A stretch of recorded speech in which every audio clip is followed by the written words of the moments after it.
All rise.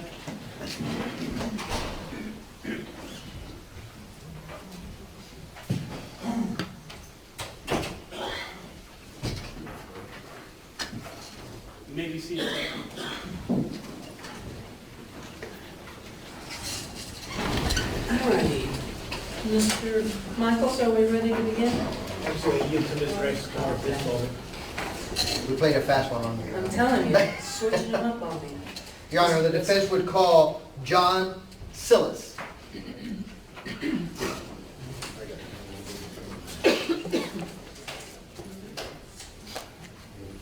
This will be short, Your Honor. We got two that we're going to call. That's real short.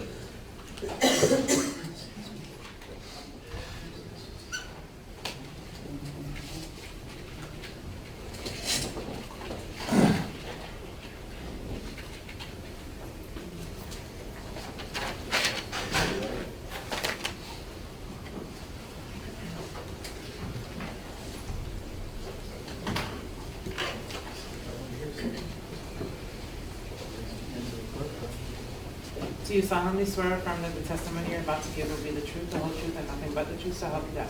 I do. Right there, Mr.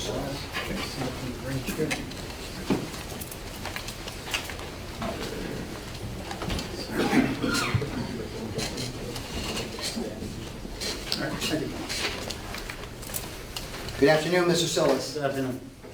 Mr. Sillis, would you please state your full name for the record, and if you could spell your last name, that would be good for the court reporter.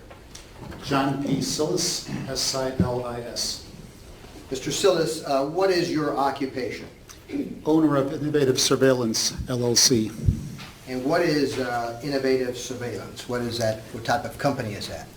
We install, maintain, repair video surveillance systems. Okay. And is the Cobb Theater one of your clients? Yes. I'm going to direct your attention to the afternoon of January the 13th of 2014 and ask you if you received a phone call from the Cobb administrative offices at your office there. I believe you live, or your office is down in the southern part of Florida? In Melbourne. In Melbourne. Did you receive a phone call from the Cobb Theater administration? I did. Okay. And do you know about what time that was? It was sometime in the afternoon. I really can't specify the time. Late afternoon, I'm thinking. And were you requested to perform some duty from them? Yes. And what was that duty that you were requested to perform? To remove all the hard drives from all the recorders. From where? At the movie theater in the Grove. And when did they want you to do that? As soon as possible. What did that mean? Now, basically, as soon as I can get there. So they wanted you to immediately go to the Cobb Theater and remove the hard drives from their surveillance system? Correct. And did they tell you that they wanted you to do anything else? They wanted me to personally package them and deliver them to their corporate office in Birmingham That day? that day.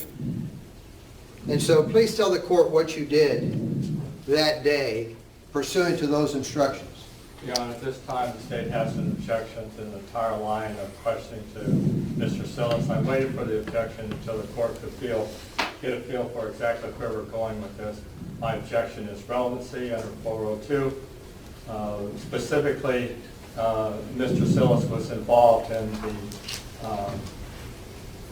handling of the hard drives over a couple of days period. The reason I bring it up as relevancy is because of the same argument we've made over and over. After the shootings, and exactly what either Cobb Theater or the police officers did or did not do with the hard drives is not relevant to this hearing. This hearing, as we've said over and over, and I know I'm repeating myself, but for the record, is that we are here on an immunity hearing.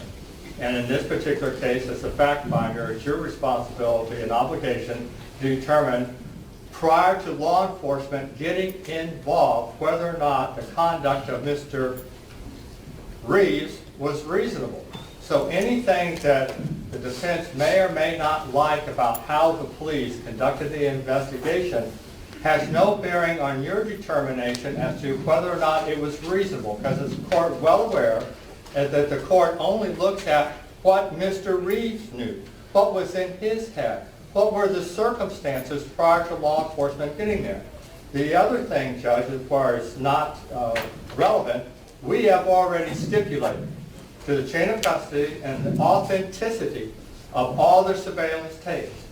So with the stipulation and the chain of custody and the fact that it's not relevant for the immunity hearing, what Mr. John Sillis did at the direction of Cobb, what the officers did in securing the hard drive is not relevant. It may be relevant at a trial, but that's not where we're at now.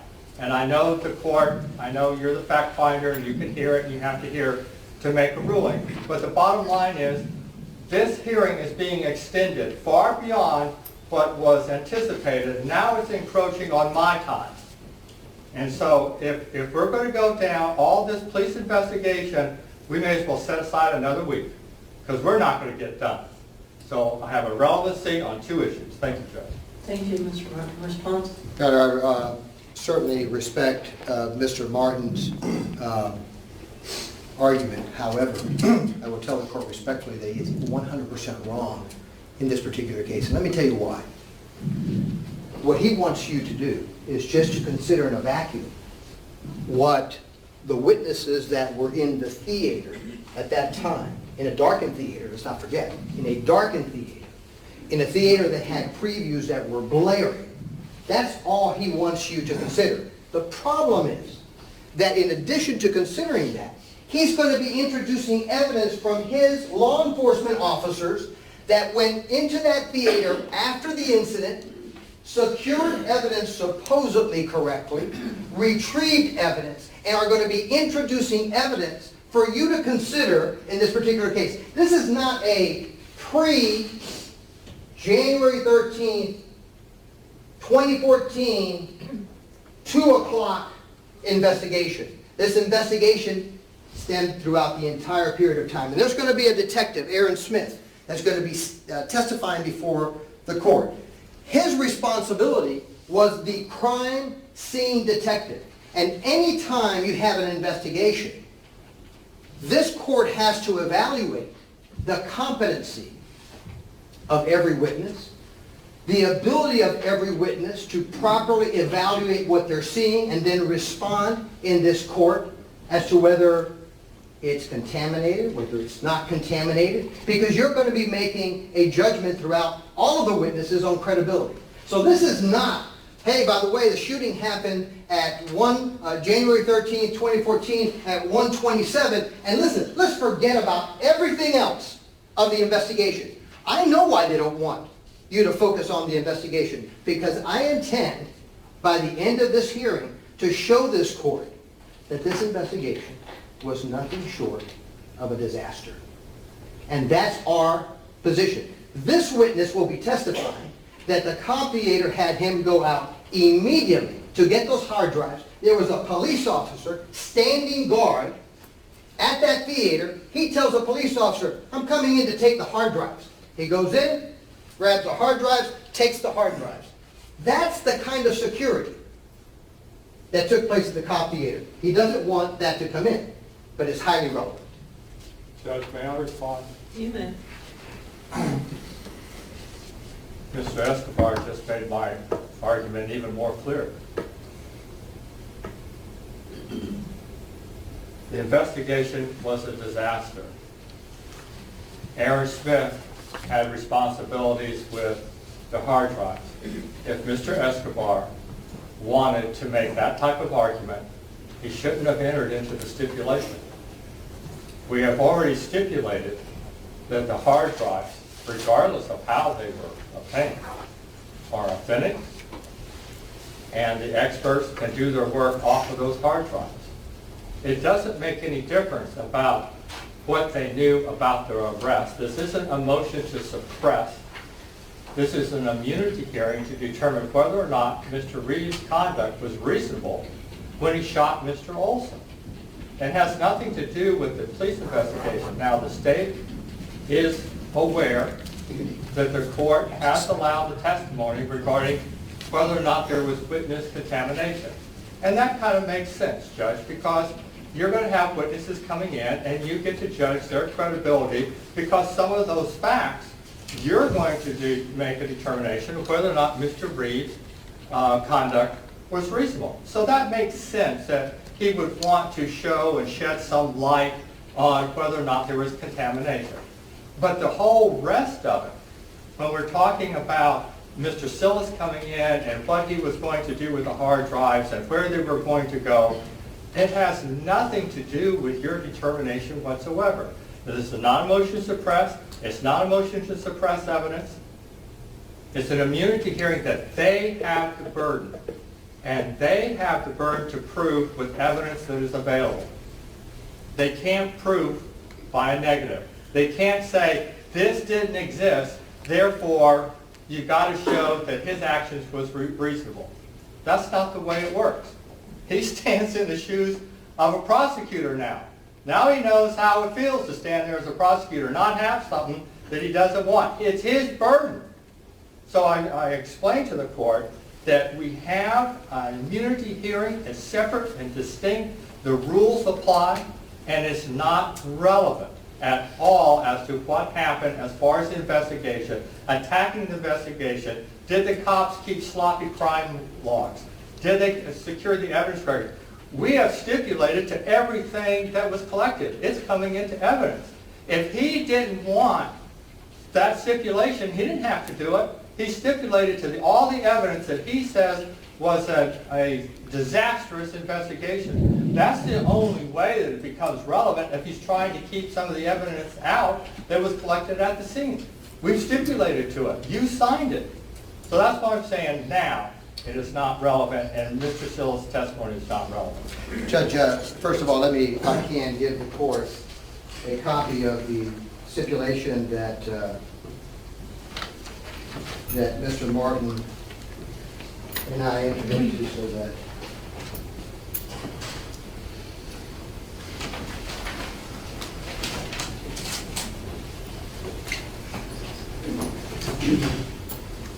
That's all hard. may I approach, Your Honor? Sure. Your Honor, you will see that right after the parentheses 2 little I, that we reserved not only issues of relevancy, but we reserved all other issues that were going to be important in this case. And I tend to disagree again with Mr. Martin. This is not just about the hard drives. This is about the entire control of the scene by Detective Smith, Detective Proctor, and others.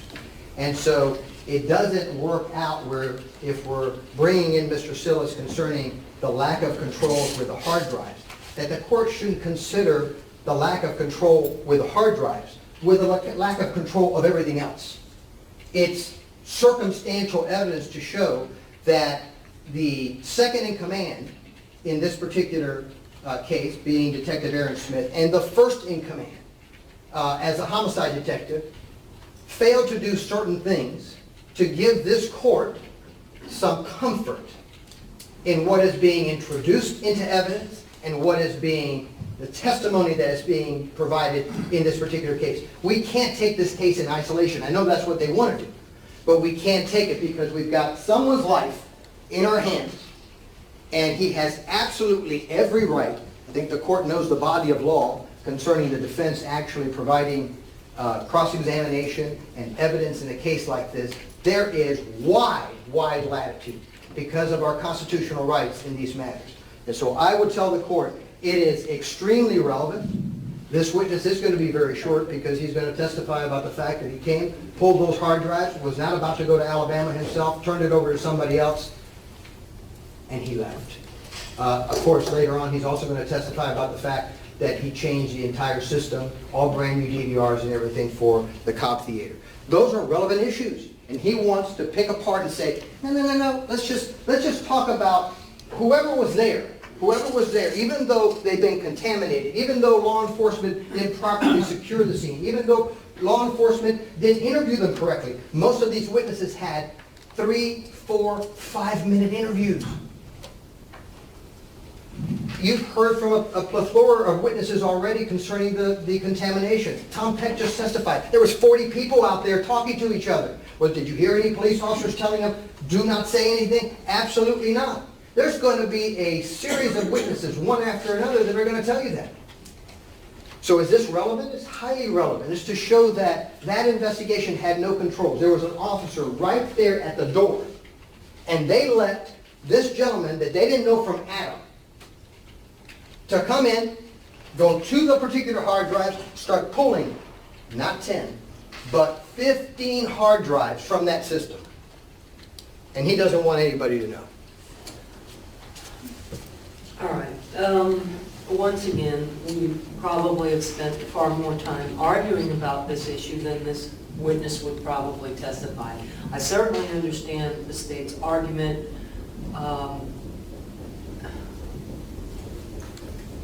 But in the grand scheme of things, I'm the trier of fact. I know the law. I know what's relevant and what's not. And I'd rather be safe than sorry. So I'm going to allow it rather than exclude it. And that's that. So Thank you, Your Honor. let's get on with it. Now, Mr. Sillis, you went to the Cobb Theater, is that correct? Correct. And who was outside present at the Cobb Theater controlling that scene? The theater was roped off, and there was an officer by the end of the parking lot asking, he was going to just have me turn around, but I told him here, because of Cobb to remove evidence.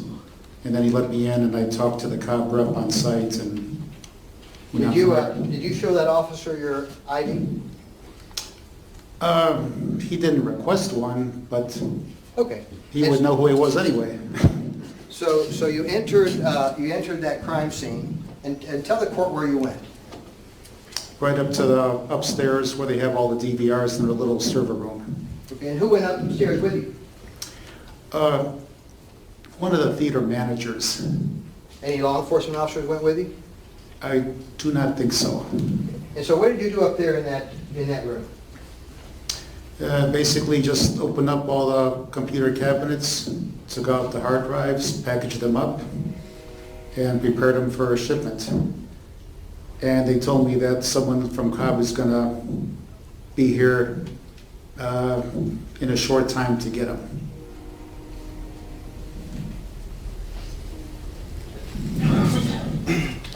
So now Cobb didn't have any surveillance equipment for the next day.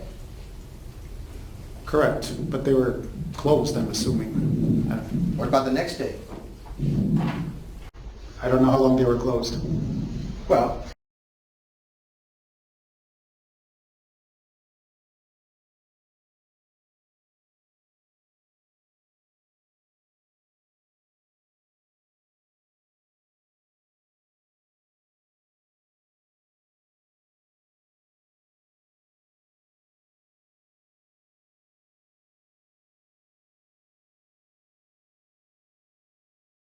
the DVRs and replace the entire system.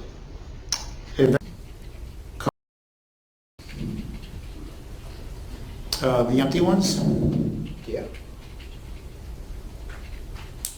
That I'm not really sure. I think sometimes I service all the theaters throughout Florida, so sometimes we reuse the same cabinets, sometimes not. I can't recall if I believe I replaced everything with all new cabinets and the entire setup, basically. No further questions.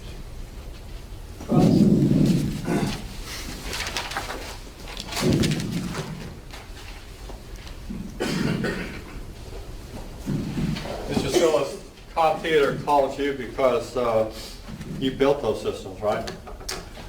Not those particular ones. I maintain them, but I build all the new ones. Okay, and the ones that you eventually replaced, you built? Correct. All right, and that was the reason that they called you, is your familiarity with the particular equipment, right? Right. They have other vendors too, but hopefully I'm their favorite. All right.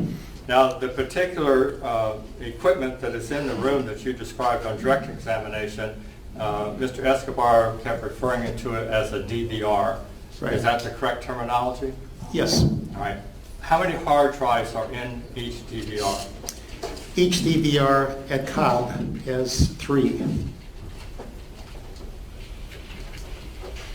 And the software system, you're familiar with the software system? Yes. And that is GeoVision? GeoVision with Microsoft Windows. All right. Is GeoVision kind of the standard in the industry as far as your industry? And Beyond for the you? scope of direct, Your Honor. He opened the door about his... No, it's beyond the scope of direct because the only thing I dealt with was the removal of the hard drives from a time after the incident, and I didn't get into any of the mechanics of the system. If he wants to call Mr. Sills back up on his direct and do so, then he can, but it's beyond the scope. He opened the door by indicating that he had to replace things, and so replacing things means he had to reset it up and had to have a working knowledge to get it back working. That's what Mr. Escobar asked. How long and when did it take for you to get it back working?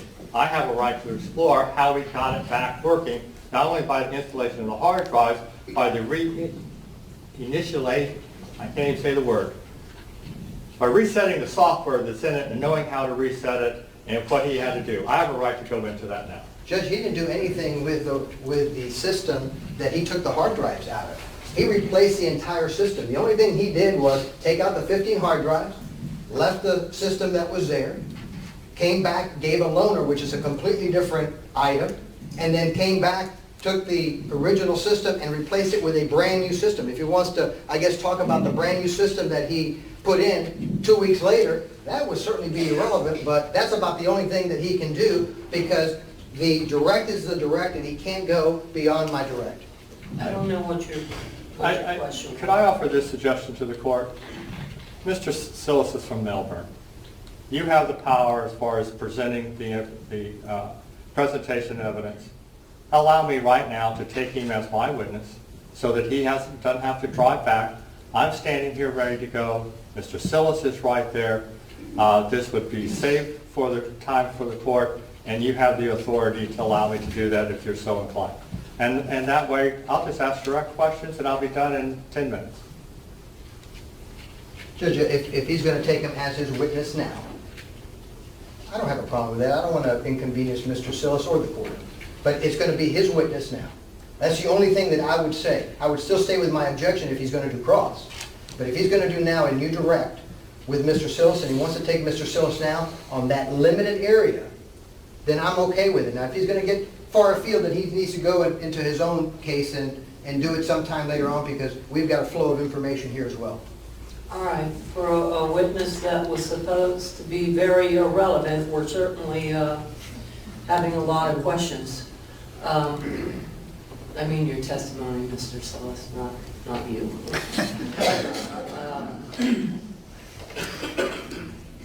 I didn't even hear your last question, or much of it, that was supposed to be outside the scope. Was it outside the scope? Can we just move on, please? Let's do that. And you may call him as your witness, but the rules will apply Absolutely. as to whoever called him. So Absolutely. we'll consider him yours now. So that means no leaving. Absolutely. All right, go ahead. Mr. Sillis, are you familiar with the GeoVision software? Yes. And how did you become familiar with that software? Basically, trial and error over the past 12 years. They have tech support, so if I have any questions, I can always contact them directly, and they respond very quickly. Is the GeoVision software the software of preference for you when you build a surveillance system for a client? No, it's not. Okay. What is the preference now? Right now, I'm kind of migrating away from Windows and just using standard DVRs that don't have, they're all embedded, what they call embedded Linux, which means it's just the box that records without worrying about Windows and viruses and updates and all that stuff. So your preference has changed not because GeoVision is no longer the standard in the industry, you just don't like to mess with Windows. It's still considered the Rolls Royce of surveillance, but with Windows, you have a lot more options, but along that comes a lot more problems too. So All right. I like to keep things simple. All right. With GeoVision, when you set the parameters up for a particular client, are you familiar with GeoVision software so that you can assist your client in setting the system the way they want it? Oh, yeah. All right. Now, in the event that the client only wants to record things when activity is occurring, I'm going to use the layman's term as motion sensor. Okay, now when I think of that, and I'm just giving you this example so we can have this discussion, you know, when you buy something from Home Depot and you walk under it at your front door and your light comes on, that kind of motion sensor, right? I mean, Yeah. Okay. Now with GeoVision and the camera that you use to capture the events taking place with that software, is that the way GeoVision works, like the sensor from Home Depot that you walk under? Or does it work in another Judge, way? I'm going to object in reference to that opinion unless he lays a proper predicate of the make, model, and serial number of the camera that he is talking about. Because you can't give an opinion in general without knowing what the components of both the DVR as well as the camera. Judge, the whole, this has nothing to do, subject is- this has nothing to do with the camera. It has all to do with the software. And that's the point of my direct examination. He doesn't have to know anything about the camera. Overruled then. All right. When you set up GeoVision to work in a manner so that it only records when activity is captured by a camera, are you able to set those parameters through the software? Yes. All right. Basically, it records when there's a certain number of changes, pixel changes in the picture. Okay. Has nothing to do with the camera? No, Nothing whatsoever? no. Okay. The software that is set up, can the intensity, if you will, of the number of pixels that has to change before it starts recording, can that be set? Is that Yes. a variable, Yes, it is. variable setting? Correct. Okay.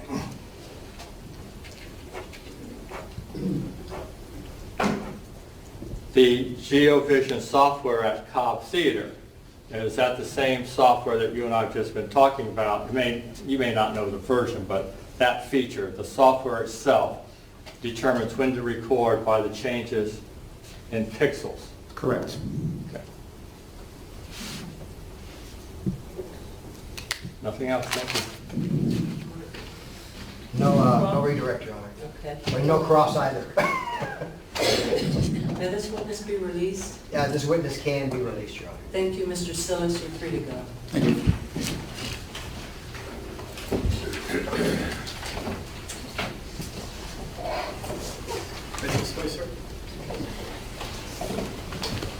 Who's next? We have one more short one, Your Honor. Okay. Miss Jeannie Manera.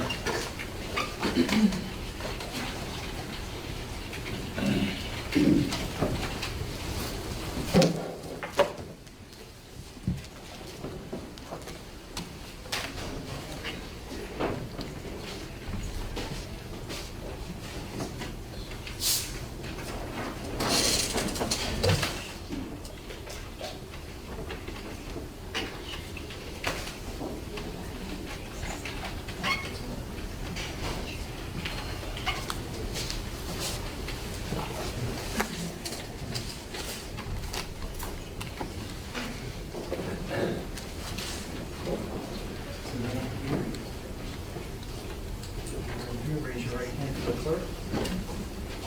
Do you solemnly swear or affirm that the testimony you're about to give will be the truth, the whole truth, and nothing but the truth, so help you God?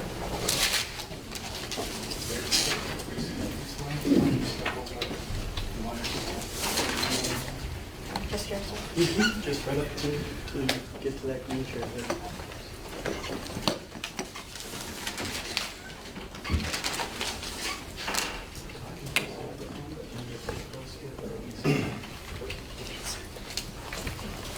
Good afternoon, Mrs. Manera. Just Miss. Miss Manera, Yes, sir. Good afternoon. don't be nervous. Could you please state your full name for the record? My name is Jenny Rose Manara. Ms. Manera, Can you tell us a little bit about your educational background? I took Bachelor of Science in Nursing in the Philippines. Okay, and that was your degree that you earned there in the Philippines? Yes, sir. Okay. When you earned that degree, did you become employed there in the nursing field in the Philippines? Yes, sir. Tell the court a little bit about that. Where I'm circulator right there. I work in the operating room. So you were RN? I'm an RN in the Philippines, and I'm RN here. Okay. And so when you got your degree and you got your first job there in the Philippines, you became an RN nurse in the operating room? Yes. Objection leading. Judge, it's just preliminary questions. I mean, normally for preliminary questions, I don't object to, but I'll make sure. Thank you. How long were you an RN there in the Philippines? Before here. Yes, before you coming to the America. Maybe 2 years in the Philippines. Okay, and then you came to America? Yes, sir. Was your family already here? Yeah, my family are all here. Okay, and so you wanted to come to America? Yes, sir. Okay. Definitely, my family is here. Okay, and you are an American? I'm an American. Now, when you came to the States, did you become employed? Yes, sir. Okay, would you tell the court a little bit about your employment here in the States when you arrived? Okay, my first job was in Lakeland Regional Medical Center. Okay. It was a trauma hospital. Okay, And then I went to Florida Hospital, Tampa, and Florida Hospital, Sever Hills, and now I'm working in Palm Beach Cardinals Medical Center, okay. So your first job you said was? Lakeland Regional Medical Center. Okay, and did you meet your boyfriend there? Yes, my ex-boyfriend, Your ex-boyfriend. And what is his name? Derek Friedhoff. Okay. Now, I'm going to direct your attention Yes, sir. to January the 13th of 2014. Okay? Yes, sir. Would you tell the court, was Mr. Friedhoff your boyfriend back then? Yes, sir. Okay. And had you all purchased a home together? Yes, but it was in his name before that because we're not married. Okay. But at least you had a relationship at that time, correct? Yes, sir. Correct. And on that particular day, did you go to the Cobb Theater? We did. And why did you go to the Cobb Theater that We day? just went there to watch a movie, Lone Survivor, and we're both off on that day too. So Monday was your day off at work? Yes, sir. And Monday was his day off at work as well? Yes, sir. Okay. When you got to the Cobb Theaters, were the previews playing or not playing? Previews were playing. The previews were playing. When you stepped foot into the Cobb Theater, what were the lighting conditions? Dark. It was dark. And did you and your boyfriend go and sit down in a seat? Yes, sir. Okay. Could you tell the court approximately where you sat from the very top row? Let's talk about from the very top row so you can describe to the court where you sat. From the very front row, the top row, we're in maybe in the How many third. rows down? Obviously you Maybe can't go up anymore. 3 to 4 rows down. 3 to 4 rows down. Okay. And did you sit in the middle or did you sit in the end of that row? In the end of that row. Okay, if I was looking at the theater screen, would you be seated to your right or would you be seated to the left To the of the left. theater To screen? the left. To the left. To the theater scene. Okay. And were you right near the aisle? You know, the steps that you walk up? Oh, to the left side, yes, sir. Okay, so you were right next to the aisle. The seating arrangement that you had, where was your boyfriend seated? To your right or to your left? When in the front of the theater, Well, when you sat down to watch the movie, where was he seated to your right? You're watching the movie. Was he seated to your right or to your left? he was on my right side. He was on your right side. Okay. Now, was anybody standing up that you saw in the theater when you first walked in? No, What were people doing? we're just watching movie. We all there as goal as to watch movie. Okay, so they were watching the previews that were playing? Yes, sir. And when you sat down, what did you do? Just watch the preview. Watch the previews. Now, were the previews loud or were they low? Loud. They were loud. Okay. So you said the theater was dark. Mm-hmm. The previews were loud. Yes, sir. Your boyfriend seated to your right. Mm-hmm. As you're seated there, would you please tell the court what happens? It's like, as I seated right there, I just heard someone shouting. It's loud noise, but I really didn't hear anything. You didn't know what was said? Yes. You just heard loud shouting. Yes, sir. Did it affect you? Yeah, I was startled. I was so nervous. I just hold my boyfriend. So when you heard that loud shouting, it startled you and you grabbed on? Objection, Judge Leading. She's testified to that. Just, it's a follow-up. And he's trying to summarize and testify for the witness. It's just a follow-up. All right, It's just a follow-up to testify again for her. let's move on. Ms. Minerva. Either it's asked and answered, or, you know, it's leading, just move on. Why did you grab your boyfriend's hand? I was just startled. I was just scared. Okay. And so did you and your boyfriend communicate at that moment? No. So what happens next? What happened next was someone shouted for light, so there's a light on it. Oh, no, before the lights. Oh. What happened next? Did you hear any other noise? I didn't hear any other noise. That was it. That was it. And so now what happens? What happened was there's a shot that we heard. A shot. Mm-hmm. Okay. And was that before or after you heard the conversation about the lights? Before the lights. Okay. So you grabbed on to your boyfriend's hand, Yes, sir. and you're saying that the shot happened after you grabbed on to your boyfriend's hand? Judge, I'm going to object to him constantly going back and trying to editorialize and testify for her. She's already said this. He needs to just move on and ask another open-ended question. I'll rephrase it. Thank you. In the sequence of events, could you tell the court what the sequence of events, because you just talked about hearing a shot. Was the shot before or after the lights, somebody asked for the lights to be Objection, turned on? asked and answered. Just No. before my objection, she said that the shot happened, then there was a conversation about the lights. All right, let's let her clarify, and we'll move on. What's the sequence of events? The sequence was the shot before the lights Okay, was turned on. okay. And so are you and your boyfriend still there when the request for the lights to be turned on happened? Yes, sir. Okay. How long after you heard the shots were your boyfriend... I'm going to object to the characterization of the shots. She said one shot. One shot. All right. How long after the shot did you and your boyfriend stay there seated? Maybe a second. Maybe a second. Okay, so what happens next? What happened next was somebody was asking for lights because it's so dark. So the lights came off. My boyfriend just jumped right in that scenario. Okay, let's stop there for a second. How long did it take? Did the lights come on? Right away? No. How long did it take for the lights to come on? I really don't know sure, but it's about maybe 2 minutes. Okay. For those 2 minutes, were you and your boyfriend still seated side by side? Yes, sir. Okay. What happens when the lights come on? The lights came on. My boyfriend went to the scenario. He removed his shirt. Okay, before I want to know how your boyfriend got there. Explain to the court how your boyfriend got from his seat Yeah. to wherever he was going. Yes, sir. He jumped off from my seat going to that side because we're very much in this different side of the scenario. Okay. And so you're saying, when you're saying jump, is he jumping over the seats? Yes, sir. Over the seat. Over each seat? Pretty much over each seat. And over each row? Mm-hmm. Okay.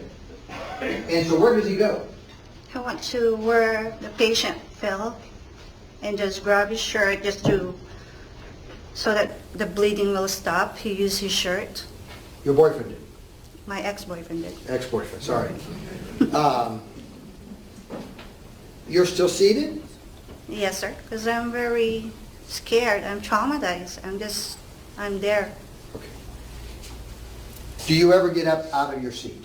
Yes, when he called me, Who called you? my ex-boyfriend, he said, come here and help me because we're going to do a CPR out of the patient.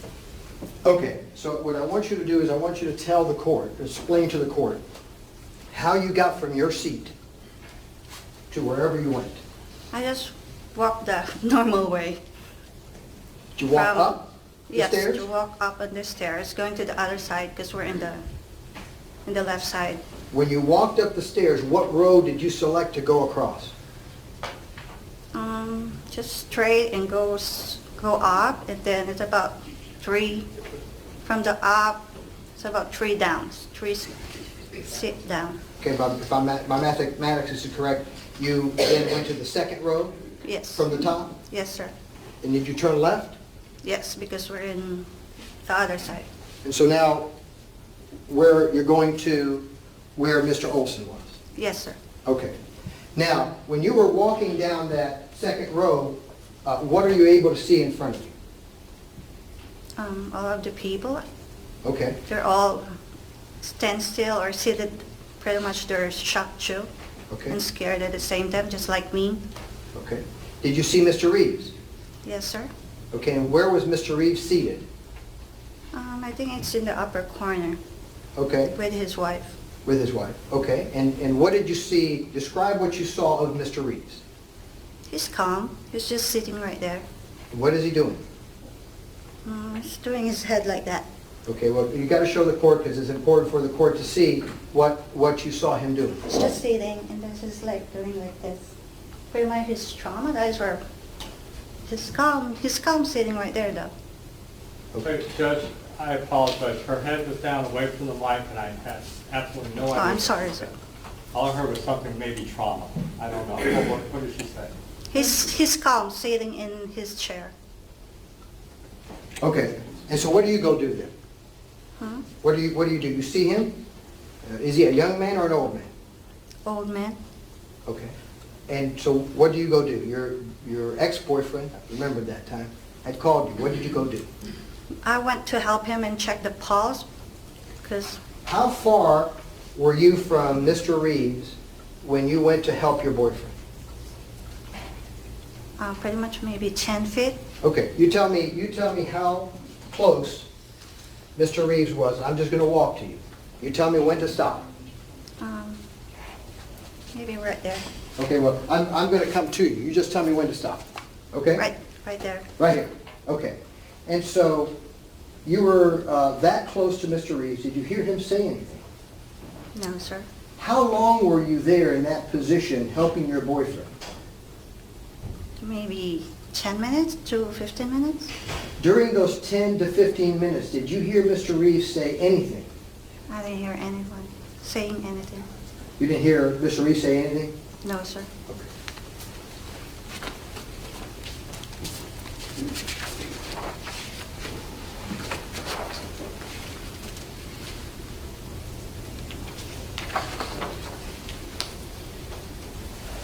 Now, did you leave that area at some point in time? No, sir. You were- Every one of us stayed there. When I say the area, I'm talking about that second road. No. What happened after you were assisting Mr. Olson? I tried to do a CPR for him, but he has a weak threaded pulse. And then we're waiting for the paramedics to come. Did 'Cause the paramedics come? They did, but my ex-boyfriend was the one who called the 911. Okay. And did the paramedics come? Yes, sir. They Did came. they take over? And take over, yep. Okay, so what did you do after the paramedics came? I'm just standing right there. Okay.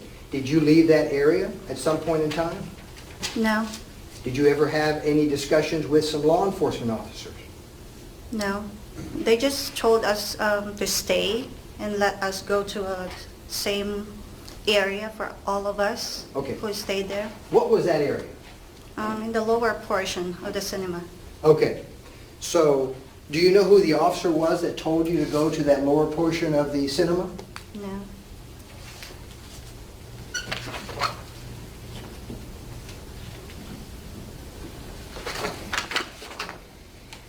How many of you all were there at the lower portion of the cinema? Approximately? Yes. Not a lot of people, maybe 10 to 15. Okay. And what were those people doing there as they congregated in that area? We're all just sitting. Okay. Was anybody talking? Some are talking. Okay. Some are just silent and just sitting right there. At some point in time, was your boyfriend there as well? Yes, sir. Okay. And what was your boyfriend doing? He was talking to somebody, but I don't know who he's talking to. Do you know what he was talking to somebody about? I don't know who he was talking to, but he was talking about scenarios that he saw or heard, but I'd never heard that. Okay. So when you're saying scenarios, your boyfriend was talking about scenarios that he had seen or heard to someone else? Objection, ask the answer, Judge. Judge. Yes, sir. And that boyfriend that we're talking about is Derek Friedhoff. Yes, sir.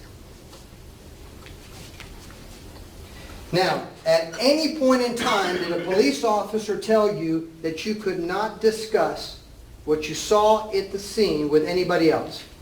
No, nobody told us to do that. Did anyone, not even a police officer, anyone ever tell you not to discuss what you all had seen there in the theater with anybody else? No, sir.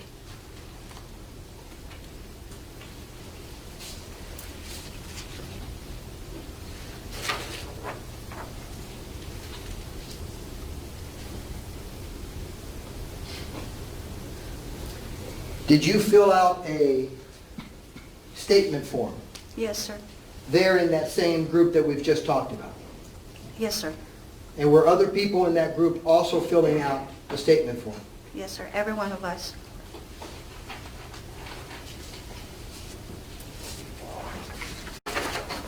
I pass the witness.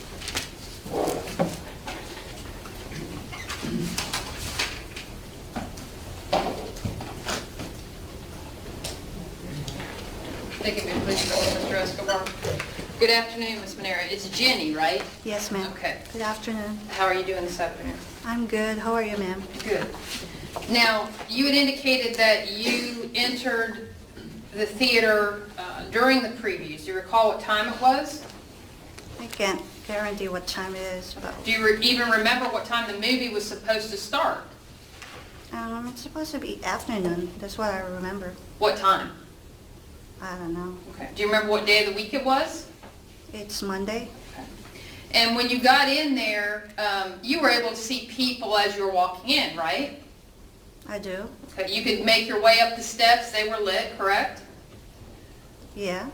And you could see Derek, your now ex-boyfriend, who was sitting next to you, right? Yeah, I can see her or You- see him. And you But- could see in front of you, right? Yes, ma'am. You could see down your aisle, couldn't you? I have my vision is not that good before, so that's why I don't Okay. know. Did you just recently get eyeglasses? No, I have eyeglasses. I'm not wearing my eyeglasses that time. Okay. So even though you were going to a movie, you didn't bring your eyeglasses? No. Okay. You could see a couple seats away from you though, right? See what people were doing, eating popcorn, drinking drinks? Perhaps, but I'm not particularly looking at them because I'm just watching the movie. I'm just In fact, checking. you told law enforcement that you weren't really paying attention to what other people were doing. You were watching the previews. Isn't that correct? Correct. Now, you indicated that you were sitting at the end of the row. Do you specifically remember that? I do. Okay, so Maybe. you don't believe that you walked past anybody to get to your seat? No. Because it's only us who's sitting in there. It's like someone is sitting in that row, but it's not in our row. Okay.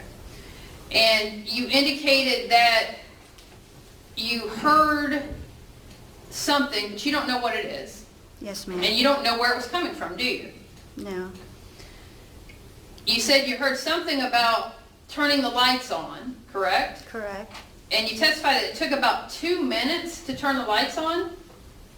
Mm-hmm. Were you counting? Were you looking at your watch? No.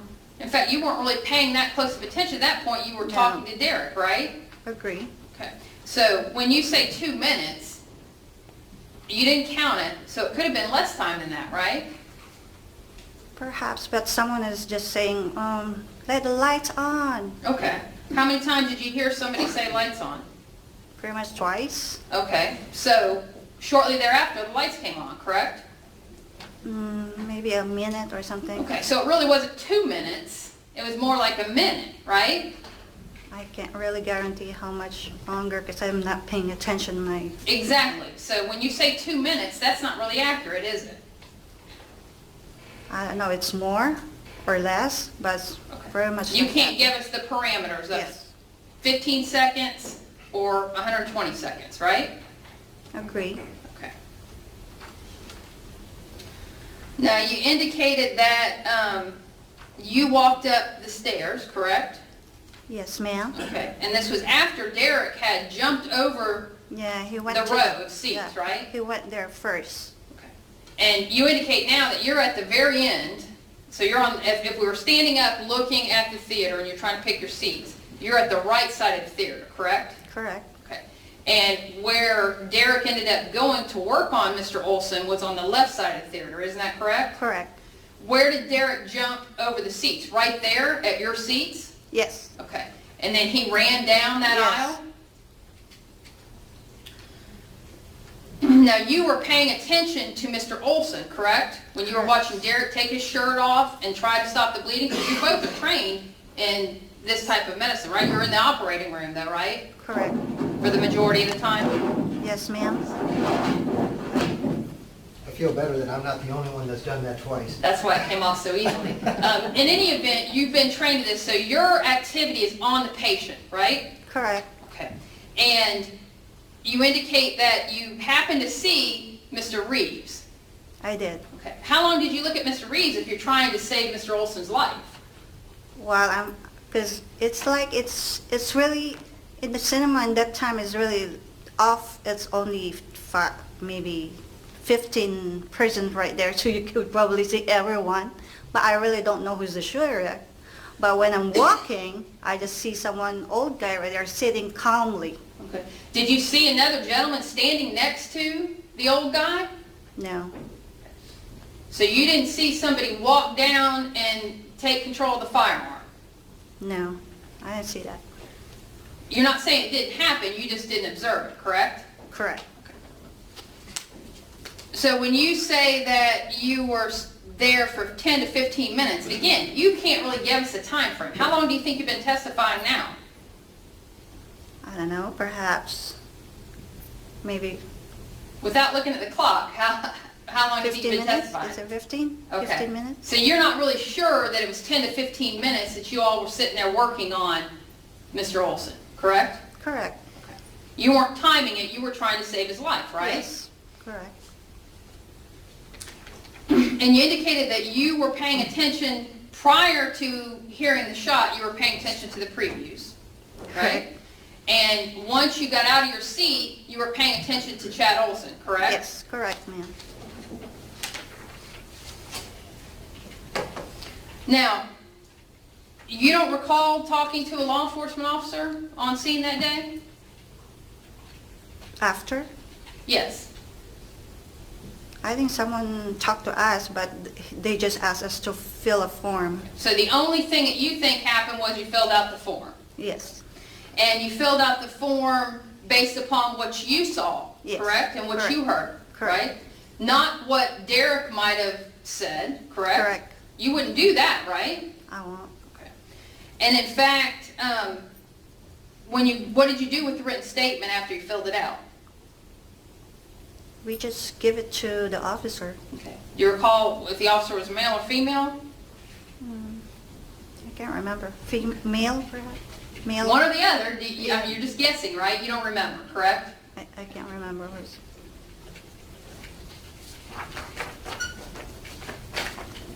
Nothing further on. No regret. May this witness be released? Your Honor, we're going to keep her under subpoena, but she can go back home. Thank Okay. you. Ms. Manera, you might get recalled, but you're free to go at this time. Thank you, Subject Your to Honor. recall. Thank you. Have a good day. You too.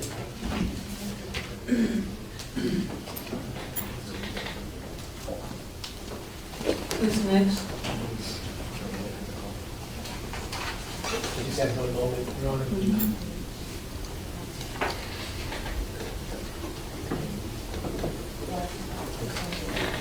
Defense calls Vivian Reeves. Ready?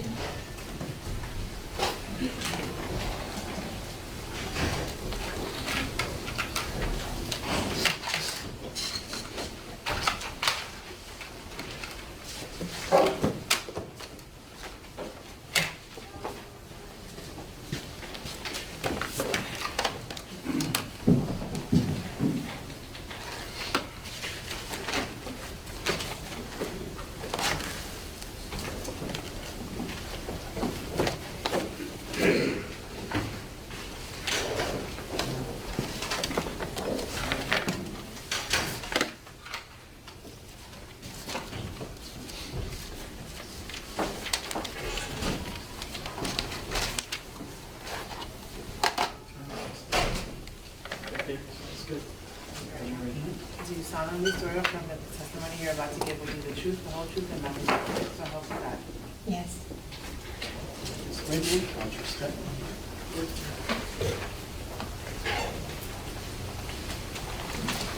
Have a seat right there.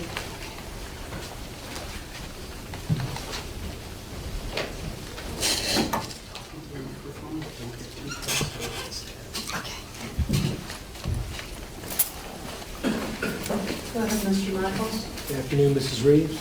Hello. Please state your full name for the court reporter. Vivian Reeves, Could you spell Vivian, please? Vivian. And you're Mrs. Curtis Reeves? Yes, Is that your husband? yes. How long have you been married? 49 years last October, And what is your wedding date? October 28, So this year will be 50 years? 50. Yes, And do you have children? yes, 2. And who is the oldest? Jennifer, How old is she? 43. And your youngest? Matt is 40. You have any grandchildren? 1, And what is her name? Madison, And how old is she? she just turned 5. And are you retired or are you working? I'm retired. Let's talk a little bit about your employment history. What's the last job you had? I worked at USAA for the Assistant Vice President of Claims and the Executive Director of Claims.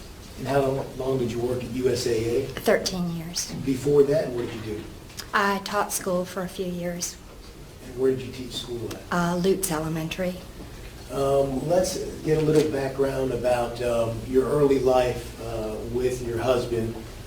When you married him, was he a police officer? Yes, he was. And do you know where he was a police officer, what department? Tampa. And where did you live? When we first got married, we lived in an apartment on Branch Avenue in an old home. And where did you move after that? We bought property in Lutz, and we lived in a house down on the lake that the people were traveling, and they wanted us to take care of the property, so we lived in that house. And how long were you married before your first child came along, Jennifer? 6 years. And where were you living when Jennifer was born? In our home in Lutz. Now, let's talk about your family life and Jennifer as a newborn. Your husband was a police officer then. Yes. Were you working? Yes, I was. When Jennifer comes along, tell me, do you continue to work? I did. And who helps take care of Jennifer? In the daytime when we were at work, my sister kept her, and then the second year, Curtis's mother kept her.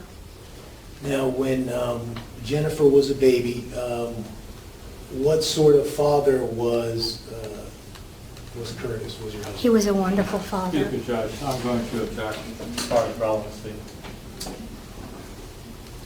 Judge, we started this hearing talking about how important it was to understand who Mr. Reeves is, to understand what his perception was at the time.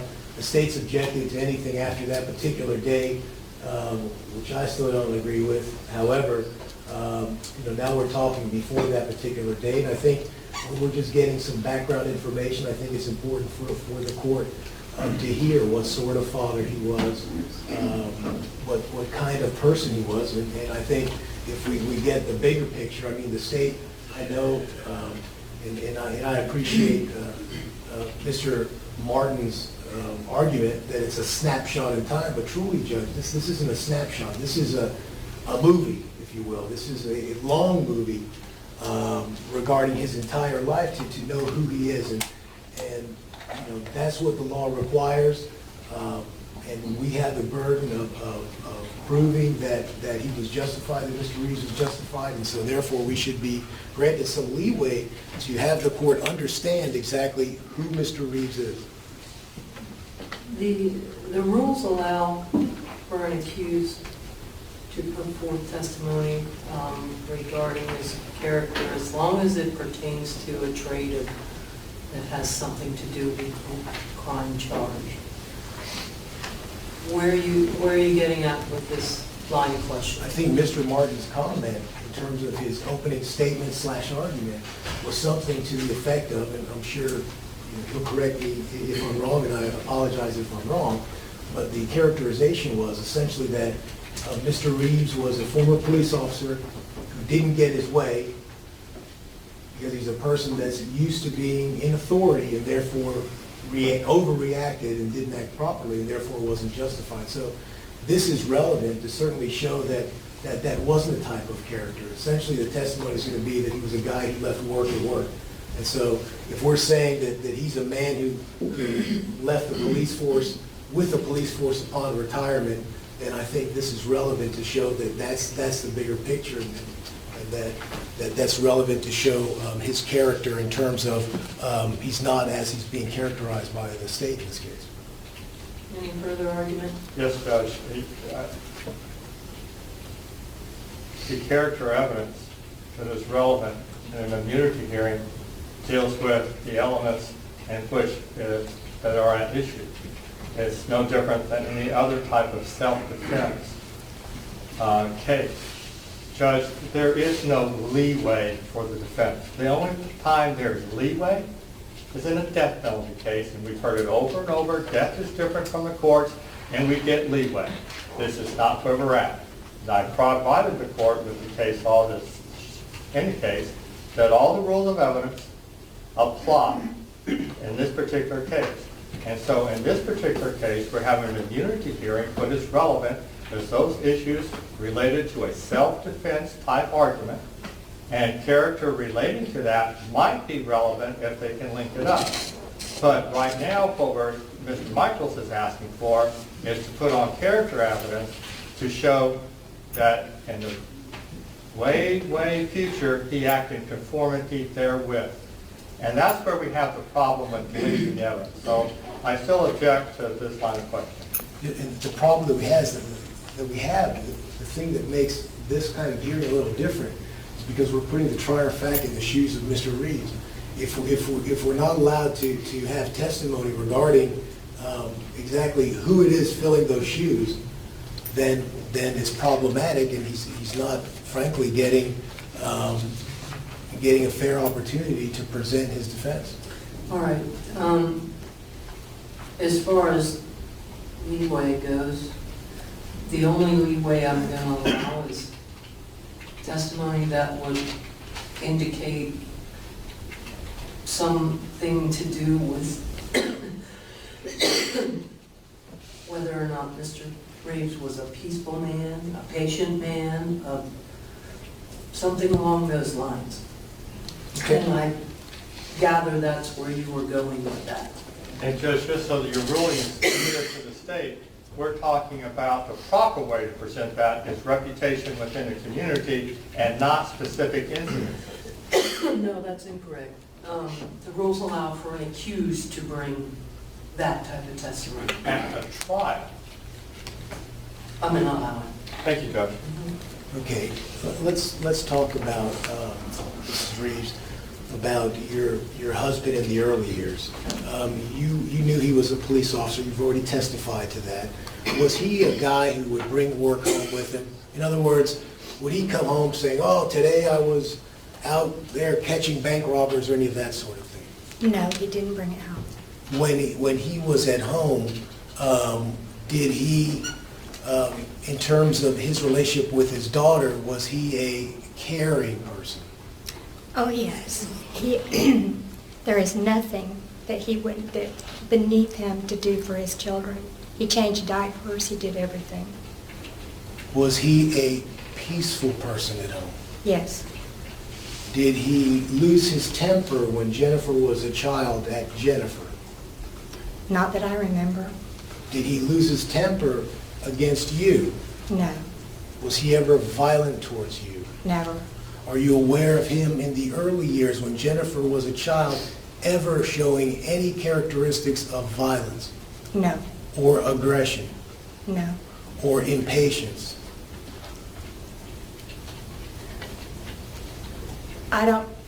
Yes, I think he got impatient with her at times, but seldom. Okay. when he was impatient, would he show aggression or violence towards her? No, Was he a person that was trying to teach his children the right way? absolutely. Was he involved in their life when he would come home from work? Yes, Now, how old is Jennifer when Matthew comes along, when Matt comes along? 3. And the same question as to Matt, when Mr. Reeves, your husband, would come home, would he play with Matt? yes, Would he give attention to Matt yes, and to Jennifer? yes, Was he a peaceful man at home? yes, Did he show aggression? no, And in those early years, was he still a man, after Matthew was born, was he still a man that would come home from work and kind of leave work at work? yes, And during the years when Matthew was a baby, did you ever notice any aggression that Mr. Reeves ever showed towards anyone else? no, Now, as the children are growing up, does your husband continue in the same way? In other words, as he's rising through the ranks, and you're aware that he is getting promotions, right? yes, And you know about him going to school as well? yes, Anything change at home? no, Is he still a loving, caring person? yes, Still a peaceful person? yes, Still not showing any aggression in No. his home? And once he graduates from college, does anything change? In terms of him not being peaceful or not being No. aggression? In fact, has anything changed from the time that you got married a half a century ago to this very day? no, In terms of his characteristics for being peaceful, no, for being caring, no, for being responsible, no, for always doing the right thing? no. John, I'm going to object, not as far beyond what you allowed as far as the characterization of Mr. Reeves. I'll move on, Judge. Thank you. Now, in terms of physical characteristics, do you have an old wedding picture? Yes, Okay. Do you look the same? absolutely not. What about your husband? Does he look the same? Oh, no. Okay. So let's talk about some of those physical changes. Let's talk about any physical changes you may have. Are you the same, or are you the same? Were you the same on January 14th as you were back when you got married in 1967? No, Your Honor, I'm going to object to this line of questioning. Her travel through time and how her own body has changed is not relevant here at all. Well, Judge, it is relevant because certainly Mr. Reeves has the right to be justified in defending himself or another. And certainly his wife sitting next to him in the movie theater is someone that he's justified in protecting as well as himself.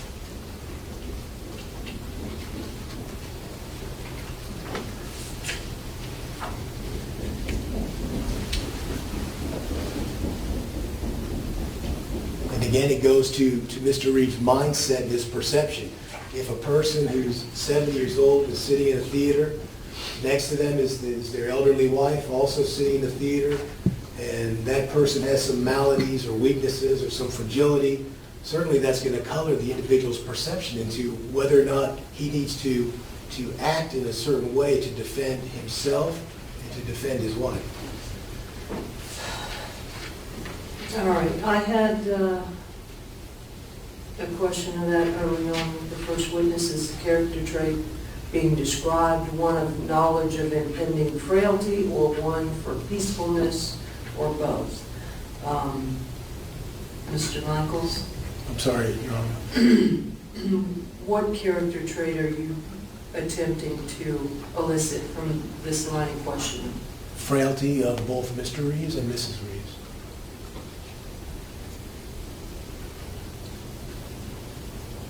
And then is that the character trait, knowledge of impending frailty that you're Well, actually, realization, because it's no longer impending, it's here.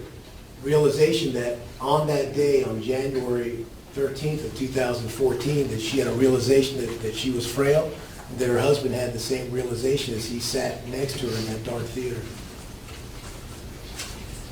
Judge, as I repeated over and over, the criteria in a immunity hearing is the knowledge of Mr. Reeves. If Mr. Reeves wants to take the stand and say, my knowledge of my wife is this, and maybe I did it because of this, that's what we're talking about. We can't have his wife explain all the ailments he may or may not know she has when it's not relevant to what he knows.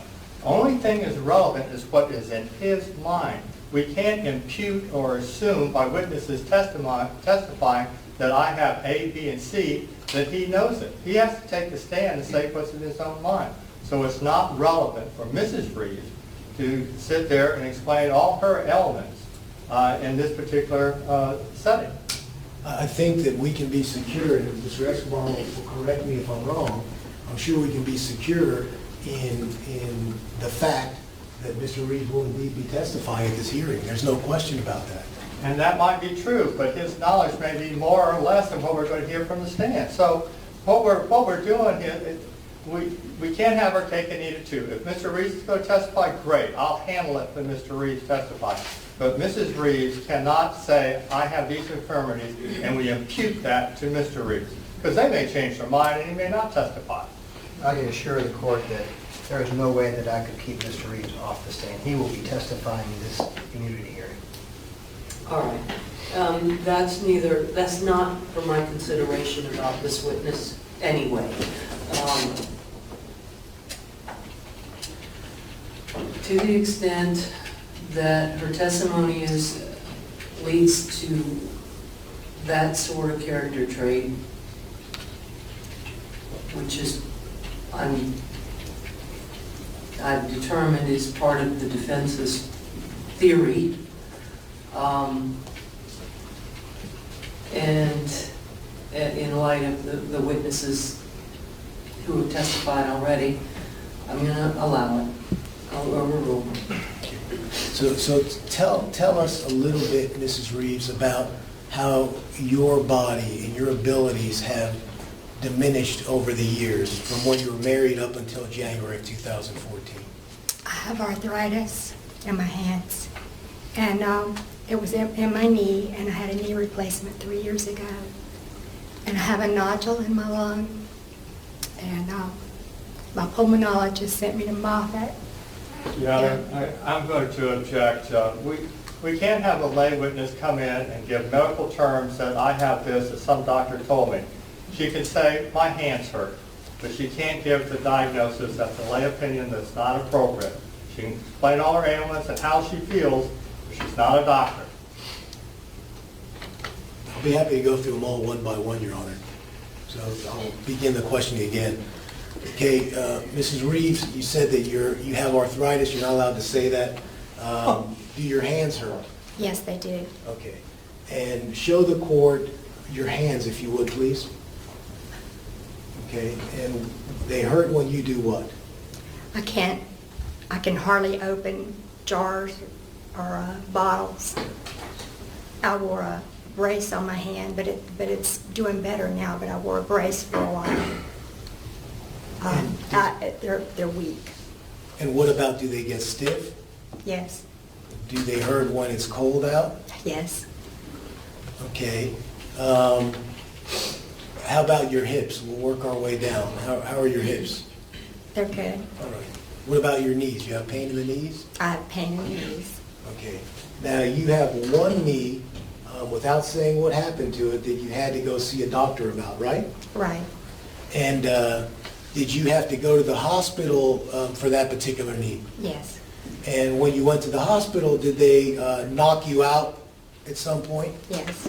And when you woke up, were you having pain? Not immediately. All right. That was probably the medicine. But after a while, did you have pain? Yes. And where was that pain? In my left knee. And were you in the hospital? Yes. How long were you in the hospital? At least 2 days. And when you woke up and looked at your knee, was it open to the air, or was it bandaged in some way? It was bandaged. And at some point, they take the bandage off? Yes. And tell me whether or not you saw any change in your knee. Was there a scar, for instance? I have there was a big scar, now it's smaller. And did it hurt when you walked? Oh, yes. Does it still hurt? Yes. What other parts of your body hurt or are affected by age? How about your skin? Let's talk about that. When you were young and you bumped up against something, would you bleed or bruise? No. What about now? Yes, I do now. Do which? I bruise, those dark purpley bruises on my arms and my hands, and I bleed easily. Okay. And can we see your arms? You show the court your arms? Okay. This one's way up here. Right. That's a bruise. Let me ask you this, before 2014 in January, had you ever fallen around the house? Yes. And tell us about that. Was it trip and fall or just lose your balance and fall? Probably losing my balance and fall. And again, did your husband try to pick you up? Yes. And did he ever have problems picking you up? Yes. Did he ever almost fall picking you up? Yes. I almost pulled him down. Now, what else hurts?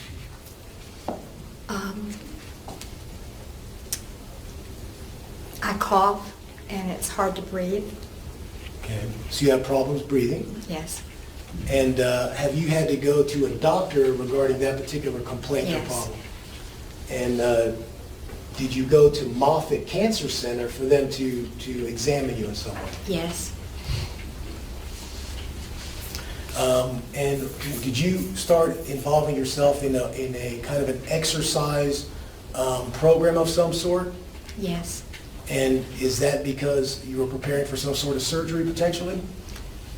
If I had to have surgery, I was instructed to do that, and even if I didn't have surgery, that it would help me out. Those were the doctors of Moffitt. Yes. Now let's talk about your husband. Is he the same, in the same physical condition now or in 2014 of January as he was back in 1967? No. Okay. Tell me some of the differences that you're aware of. He's gained a lot of weight, and he also bruises very easily and bleeds easily. And he's got problems in his shoulders, and his back, and his feet. Okay. Now, how do you know that he bruises easily? Because I see it. And what about the bleeding? I see that. And by bleeding easily, give an example to the court of how he's started bleeding.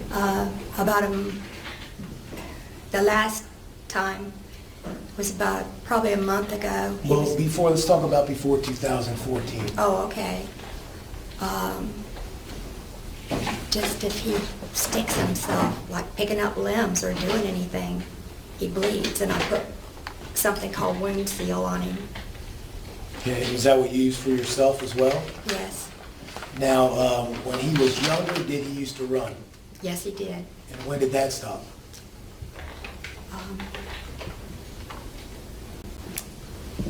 Before he went to work at Busch Gardens. Okay. Once he started, what year was that approximately? At Busch Gardens? Yep.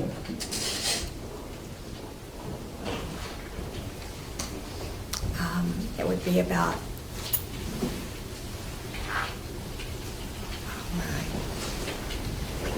All right, it was after he retired from the police department. after he retired, and I can't think of the date right now. So if it's 93 or 94, does that Yes, sound right? yes. So he stopped running.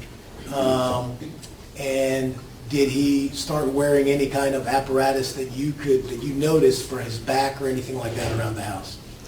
When he worked in the yard, or he would wear a brace around his middle, and he bought, when he was at Busch Gardens, he had to walk a lot, and he got orthotics, and he bought Echo shoes, which were much better quality than what he was wearing. And was he taking anything over the counter that is usually for pain? Yes, he was. What was he taking? Ibuprofen. And when he was working at Busch Gardens, did he have any treatment on his feet that you were aware of? In other words, did you see any kind of machine that he uses? Yes, he got several shots even back then in his bottom of his foot, and he used a TENS machine. Was he big into any sort of hobbies that you're aware of, like woodworking, metalworking, that sort of thing? Yes, he did. Tell the court some of the things that he would do. He worked with metal, and he built 2 carports, and when we had our property in North Carolina,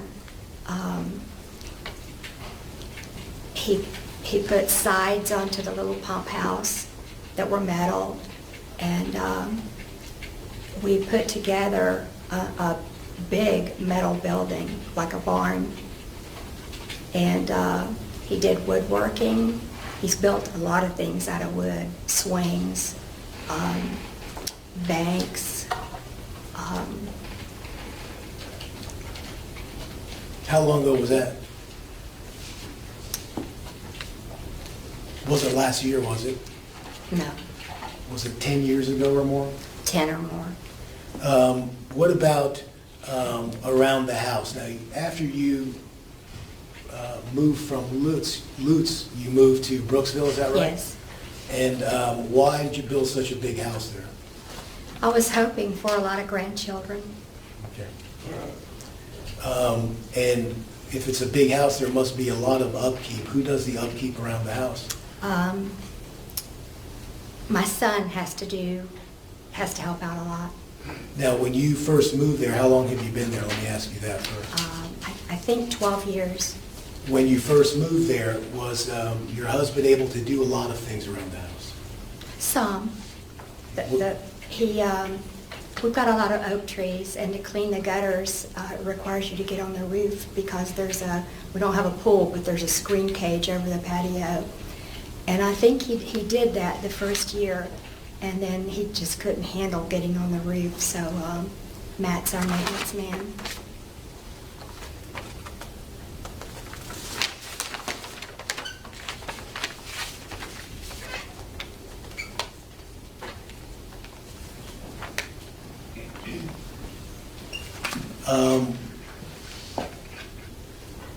Now, you have a granddaughter who's now 5. When your granddaughter was younger, 2 years old or 1 year old,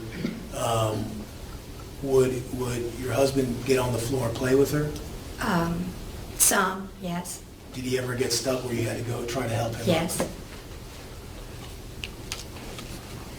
What about your husband working out? Did he at one time work out at a gym? Yes, his former Medicare insurance policy included silver sneakers, so he could go to the gym for free, and he joined Gold's Gym, and he lifted weights and did yoga, but he had to stop. And is it true or not that he hurt himself doing yoga? Yes, he did. Okay, so he's never been back to yoga or the gym? No. And how long ago was that?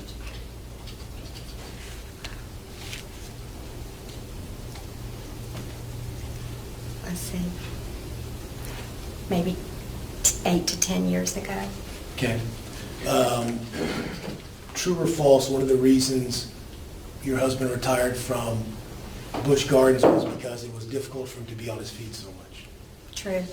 Now, when your husband retired from Tampa Police Department, did he ever show any signs whatsoever that he missed the action of being a police officer? Or was he happy to be retired and home with you, waiting for grandchildren? No object calls for speculation on her part. Yeah, he may rephrase. Well, did your husband ever show in any way, at any time, that he wasn't happy to be retired and not a police officer anymore? No, it was a relief. Did he display any kind of aggression whatsoever once he retired from the police department? No. Was he a peaceful person? Yes, A conscientious person?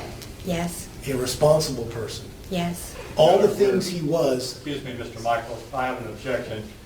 I know what the court's ruling is, and it was very, very specific. Now we're throwing out terms and terms of character that's not what the court allowed Mr. Michaels to do. And if I could respectfully request the court to remind Mr. Michaels exactly what the limitations are, so I don't have to keep jumping up and down, I would appreciate it. I was sustained as to the responsible part. I'm not to the responsible part? Okay.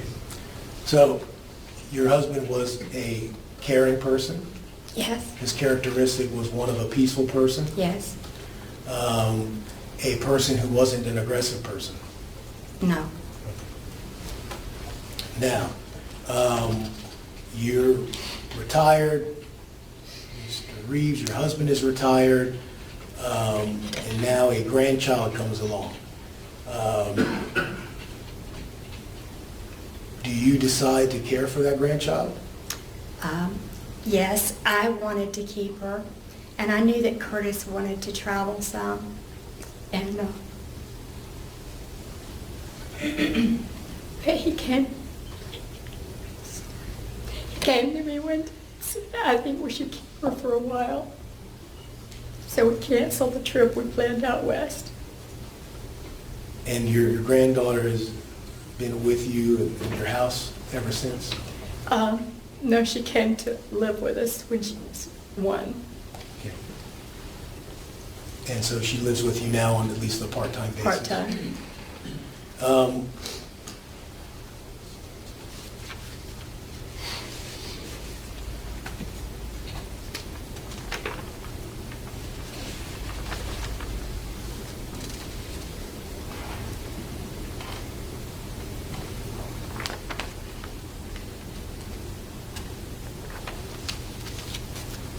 Now let's talk about January 13th of 2014. Okay? Okay, You recognize the date? yes. I need you to think back to that day for me. Okay? Yes,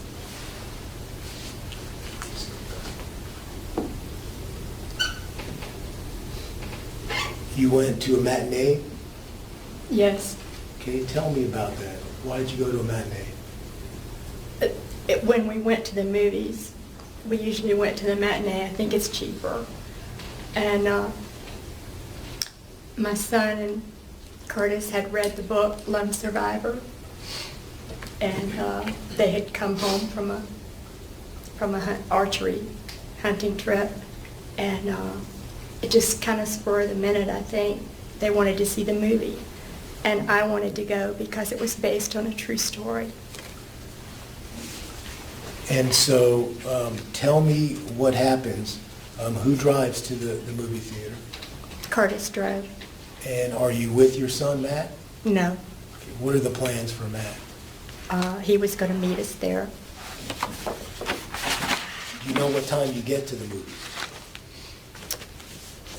Not exactly. We had plenty of time. We weren't running late, but I don't know what time.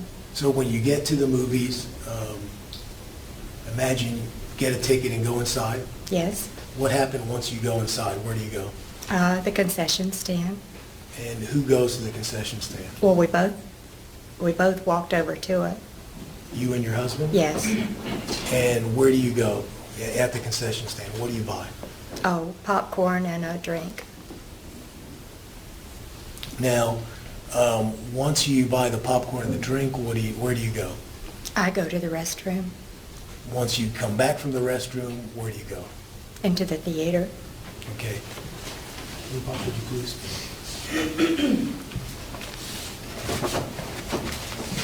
Let's do court number 7.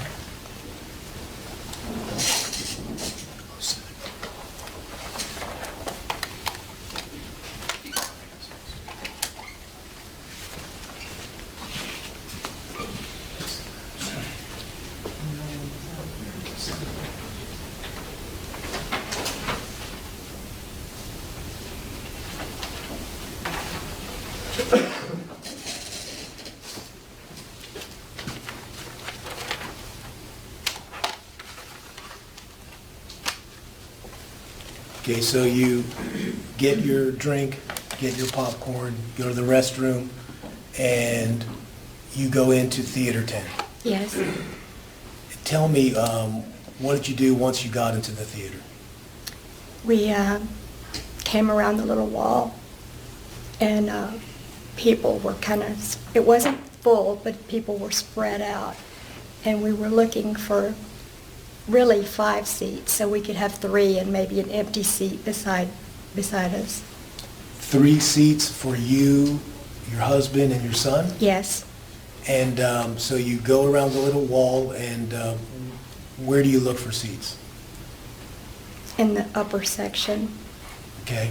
And do you all spot 5 seats or something that looks like 5 seats? Yes. And where was that located? At the very top row. Okay. And that's the row that is right next to the Cena Bistro, is that right? Yes, with a wall behind it. So it's the very last row? Yes. Or the very first if you're coming back from there? It's the very last row if you're looking up? If you're looking up, it's the very last row. The very first row if you're looking down? Yes. And who walks down the aisle first? Curtis. And is that the way you would usually walk to your seats? Probably not, Why did you walk behind Mr. Reeves? because usually I would go in first, but we were going to put me between Curtis and my son. Now, as you walk in, are the previews on yet? No. As you walk in, do you notice anybody using their phone? Yes. And who do you see using their phone? Mr. Olson had his phone out, and I just saw that the screen was lit. Okay. Now, we're gonna talk about what you remember, but let me ask you, in terms of how this day, how what happened made you feel, tell the court emotionally what toll it had on you. I've never been so scared in all my I'm going to life. object. Relevance. Judge, it goes to her testimony. We have to look at her testimony in context. Certainly, she's telling the court that she was scared, and so, she's gonna tell the court what she remembered. She's telling the court how she felt when that day happened.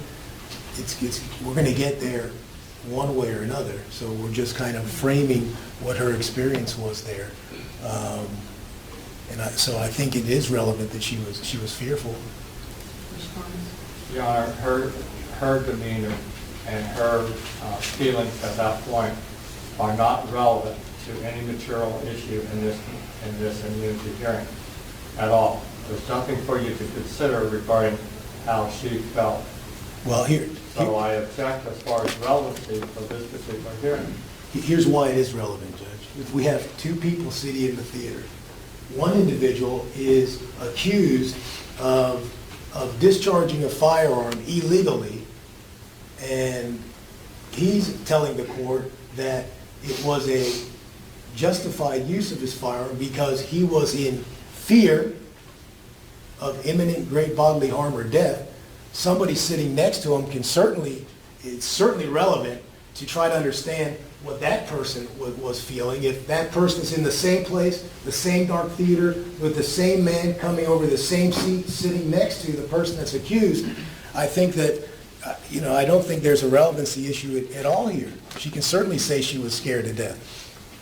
Judge, what we're talking about is Mr. Reeves and whatever perceptions he had. We can't impute what Miss Reeves might feel like as a elementary school teacher, banker, and going and working as a secretary to a seasoned veteran police officer.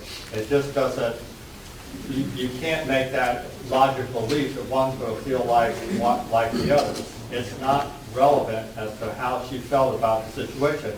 We haven't even had the same predicate that she saw even the same things that Mr. Reeves did. There's too many variables here for us to impute. Because she was scared, he had the right to be scared. So I object. There's relevancy. All right. I'm going to overrule. I'm very certain that if her testimony was that she wasn't scared at all, the state would find that very relevant. So I think it's relevant and all over the world. Okay, so how did you feel that day as a result of that day? How did it affect you emotionally? That day? Excuse me, Judge. Now that I've heard Mr. Michael's second question, he's asking her, after everything was over, how did she feel? That is not relevant. Let's get a little more of a predicate as far as what we're talking about. You walk down the aisle following your husband, right? Yes, And you've already testified that you see Mr. Olson holding his phone in some way. yes, And do you see the light from the phone? yes. Do you hear him talking on the phone? No, Now, at that point, do you sit down with your husband? yes, And are the previews on yet? no. And where is Mr. Olson in relation to where you're sitting? He's in front of me. Mr. Olson is directly in front of you? Yes, And your husband, if on the movie screen and you're seated in your seat, where is your husband? he's to my left in front of Mrs. Olson. Okay. Now, when you sit down, what happens? What do you do? Do you take popcorn? I took a Ziploc bag and I took part of the popcorn so I could hold mine and he could hold his. And now you have your popcorn. What's on the screen as you're sitting there? It was not the previews. I don't remember exactly, but it was not previews. Okay. Now, at some point, the previews come on. Yes. And describe to the court how you know the previews are on.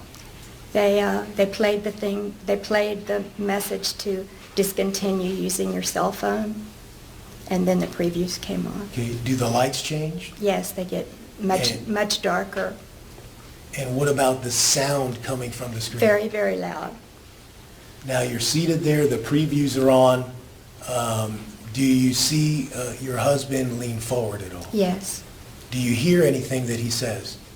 He spoke so softly, I don't think I did. Did you see who he appeared to be talking to or leaning toward? Mr. Olson. Did you hear Mr. Olson say anything? Yes, I did. Okay, now, I know you don't want to use the words, but it's important that you use the exact words that you recall. What did you recall Mr. Olson saying? He used the word fuck or fucking. He was very loud, and I think he's the word texting and his daughter. Okay. And when you heard that, the previews were on? Yes, And his voice was louder than the previews? yes. How did that make you feel? It scared me. I was horrified that somebody would act like that, and especially in a movie theater. Did you do anything at that point? No. What did your husband do? He started to stand, and he said, I'm going to go get the manager. And I said, let's just move. And he just continued on. Do you know whether your husband heard you or not? I don't. Did he answer you in any way? No. Now, your husband's off. He told you he's going to see the manager. You're still in your seat. What feelings are going through you at that point? I don't want to be there. And I don't look at Mr. Olson. It's like if I don't look at him, he's not there. Okay, kind of like a child? Yes. And why were you feeling that? Were you still afraid? Yes, well, I don't know if I was afraid at that point, but I just thought it was an awful way to act. We don't talk like that in my house. And now are you looking at the screen or what are you doing? Probably. Now, at some point, does your husband come back? Yes. Now, tell me, when your husband walked past you to go to the manager, did you hear him grumbling at all? No, I didn't hear anything. Was he acting in any way that you could tell that he was angry in any way? No. Was he doing anything other than walking slowly down the aisle? That's what he was doing. Now, he comes back in a couple of minutes. Yes. Do you remember that? Yes. What happens when your husband comes back? I hand him his popcorn and he sits down. He sits back next to you Yes, and he takes his popcorn? yes. What do you see next? Now, before we get there, when your husband sits down next to you, are you paying any attention to Mr. Olson? When your husband first sits down, are you still, No, I'm not focused on him. okay, you're still hoping he will go, everything will go away? Yes. Tell me what the next thing happens. They both spoke, and I don't know who spoke first, but Curtis leaned forward again. And could you hear any words that Curtis I spoke? couldn't hear anything Curtis said. Could you hear anything that Mr. Olson Yes. said? What did Mr. Olson say? You told on me, who the fuck do you think you are?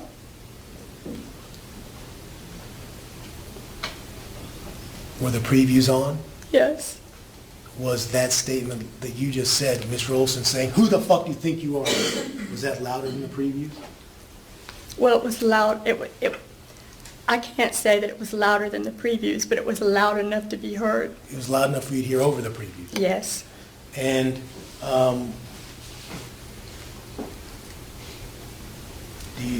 are you looking now towards that direction, or are you still kind of looking straight ahead? Well, I looked when Curtis leaned forward. And what happens next? Mr. Olson quickly stood up and turned, and he leaned forward, and I thought he was coming over. Okay. So right after you heard, "Who the fuck do you think you are?" Mr. Olson got up and faced You know, you I'm and your to husband? object to the constant summarizing of testimony the way that Mr. Michaels would like it received. This is a who, what, when, where, and how type direct examination. Judge, I appreciate the prosecutor's criticism. However, this is an old prosecutor's method. I think they call it looping in law school. And so we're just getting to the next question the same way that the prosecutors do in every single trial there is. So we're just reframing the question. This is a lay witness. She's obviously upset. I want to keep her focused. We wanted to continue on telling what happened. And so we're just trying to frame it. I'm not testifying at all.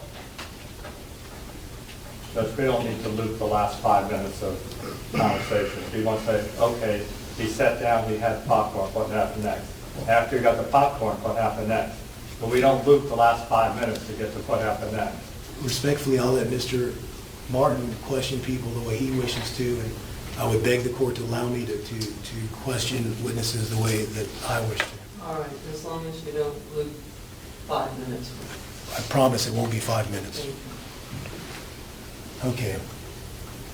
Now you have Mr. Olson saying, "Who the fuck do you think you are?" And he stands up. At that point, is the theater dark? Yes, And are the previews on? yes, You're looking at Mr. Olson at that point, and you see him lunging forward, is that correct? yes, I saw that. And when you say he was leaning forward, describe for the court what it is that you were seeing at the time. It happened very quickly, and his whole upper body just came forward, and I thought that he was coming over. I'd like for you to look at a videotape, if you would. It's Exhibit 17. Yeah, no, we don't need that. It's already been admitted to evidence.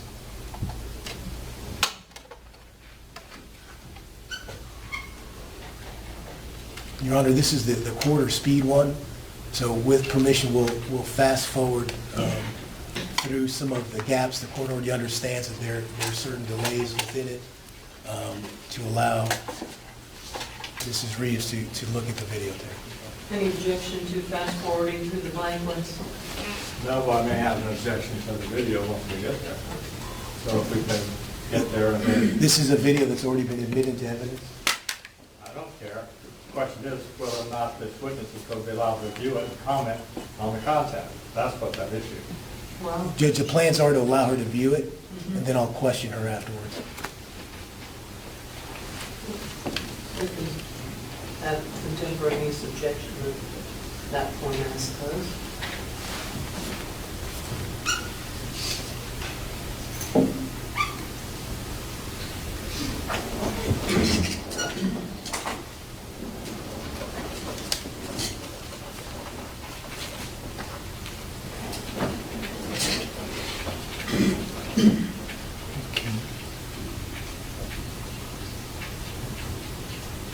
If we could pause it right there, please. You recognize that person? Yes, it's my husband. Okay, continue, please.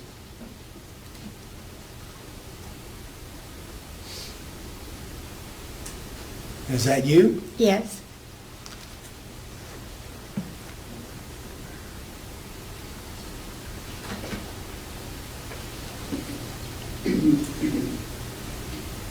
Is that where you described earlier that you both entered the theater and sat down initially? Yes. Your Honor, I'm going to object to the constant running commentary on the video suggesting an answer to this witness about what the content showed. It's the same argument, and I'm not sure, could you please pause that, Mr. Shaw? It's the same argument, I'm not sure why we're having it. The question calls for a yes or no answer. This is a lay witness, this is somebody obviously who's been affected. I think I can ask permission to even lead this witness, frankly, but I'm just asking questions that ask for a yes or no answer. I'm not suggesting at all what the answer may be. Follow the hard answer.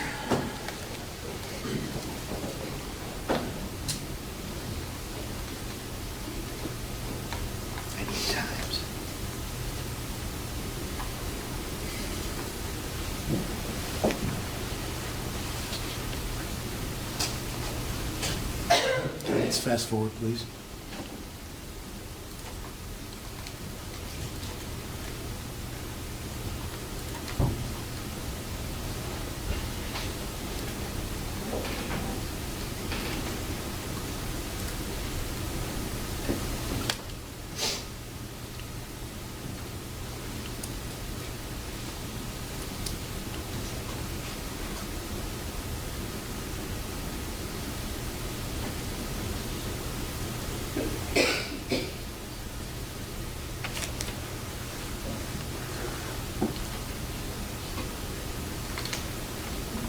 Fast forward, please.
Go ahead.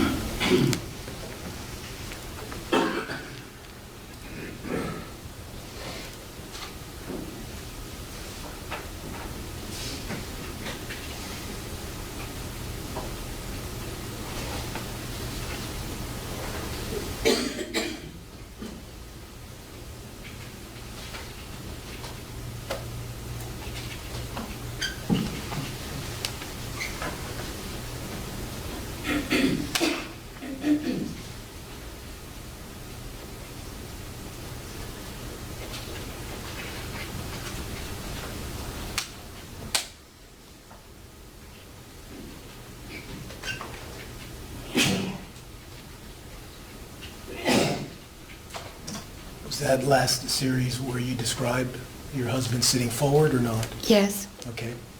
Leaning forward? Yes. Speaking to Mr. Olson? Yes. Okay.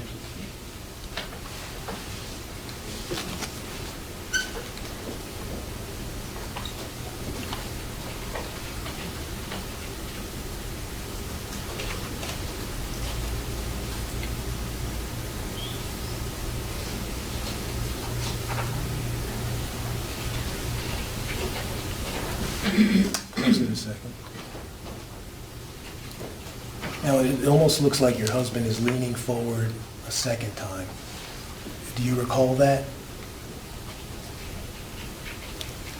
Has he gone out? Go back a little bit, please, Mr. Shaw.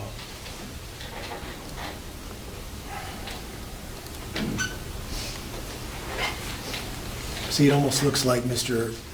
Reeves is leaning forward a second time. Do you remember that? I don't. Okay, go ahead.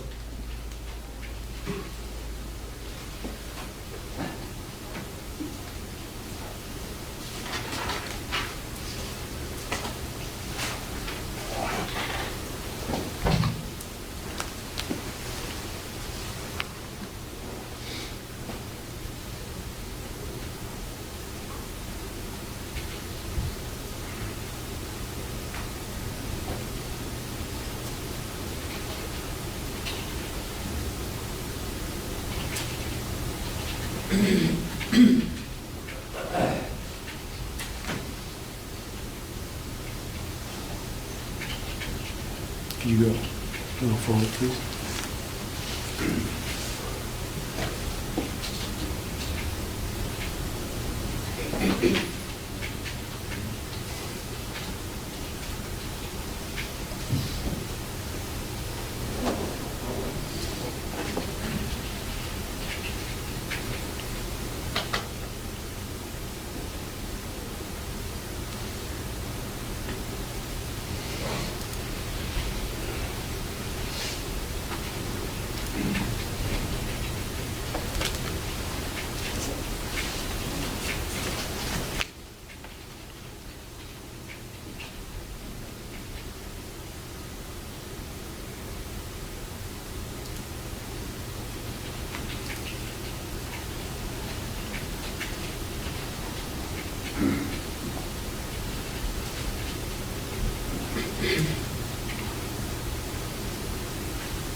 Okay, that's your husband getting up, is that right? Yes.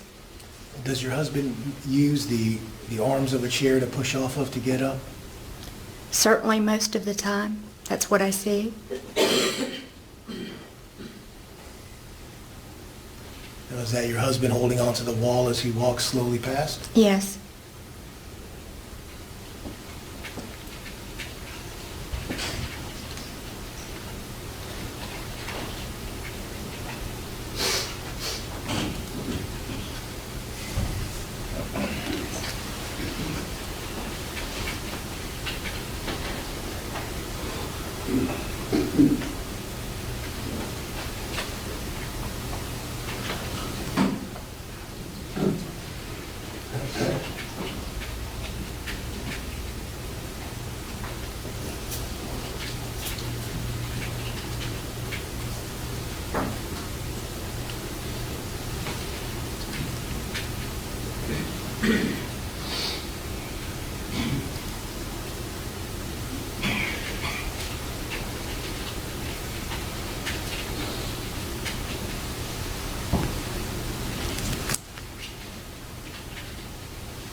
This is your husband coming back?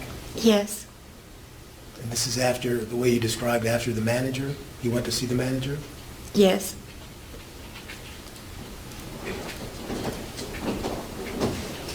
Okay. And what do you see your husband doing here? I'm not sure. Okay, continue forward. Oh, he's taking his popcorn from me. Okay. And now he's sitting down, is that right? Yes. Okay, go ahead.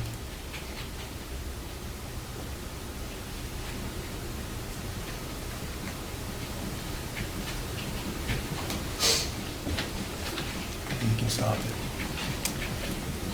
Now, was it sometime after that that Mr. Olson stood up and leaned over the seat? Yes.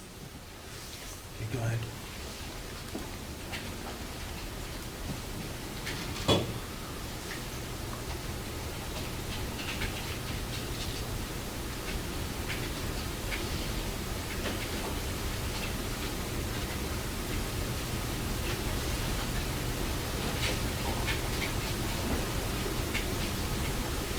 Go ahead.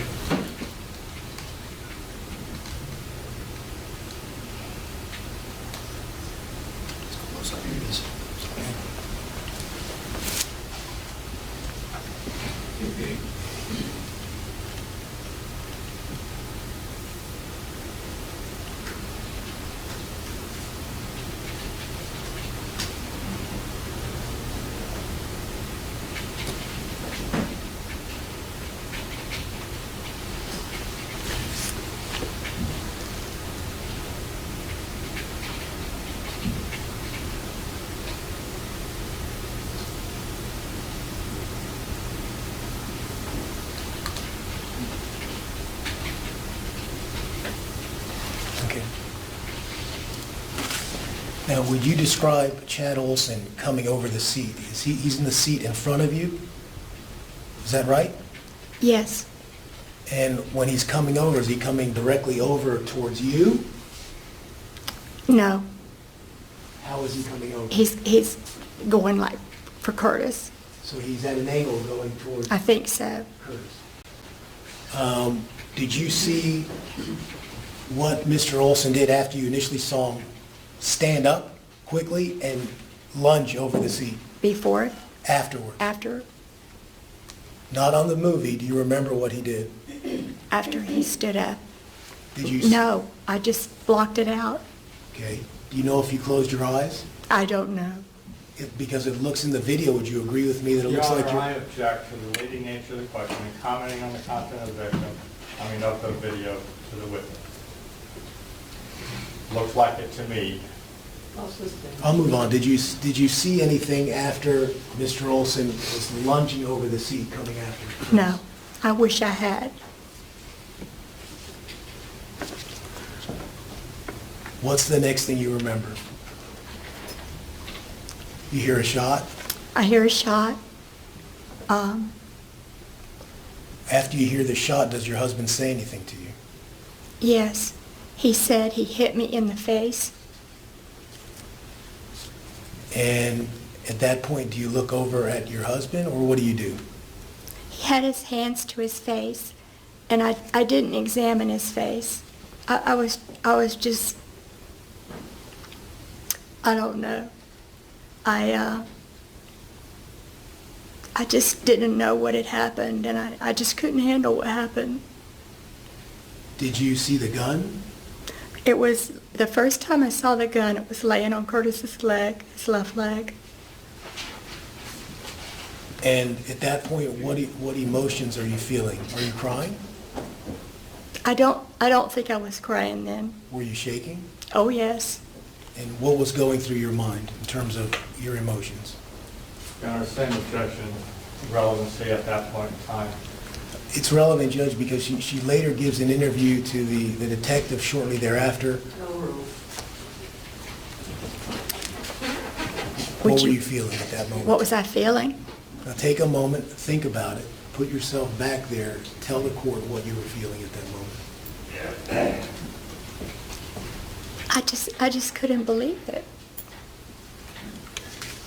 Were you still scared? Oh, yes, I was scared. Have you ever been as scared as you were on that day? Never, On that moment, at that moment? never. So now what happens? Your husband tells you that he's been hit in the face? In the face, He's holding his head in his hands? yes. He's And- got his hands up. And you said that somebody comes over for his gun? We're back to the looping.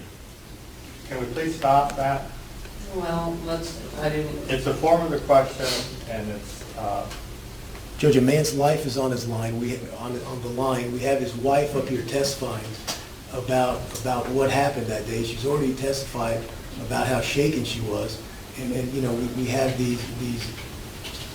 I don't know what the legal objection is. No looping? I've never seen that in the evidence book. I have no idea what Mr. Martin is objecting to, other than to try to stop me from questioning this witness effectively. I object to the commenting on the evidence and not having a direct question. It's an improper question, improper form.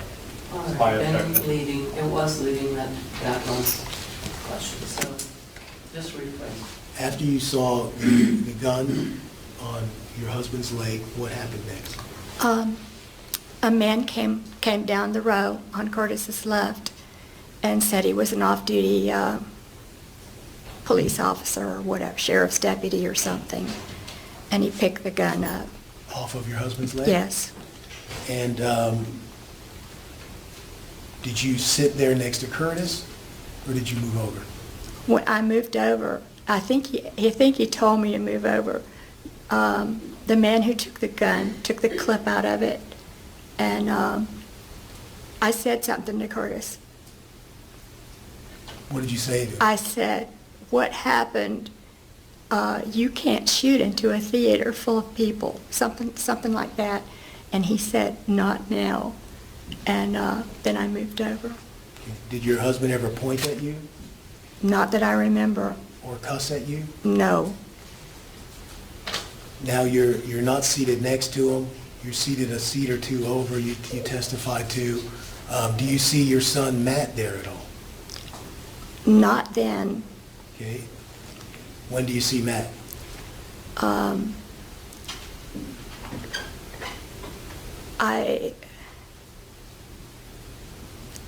I don't know if I had moved back next to Curtis, but something happened before I saw Matt. What happened?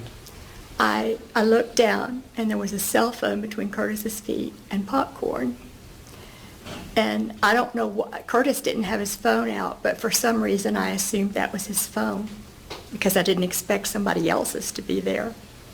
And I asked the deputy, can I get his phone? And he said, "Don't touch anything." And I felt like that meant Curtis too. Okay, let me show you what's been marked as 41, please. Yes.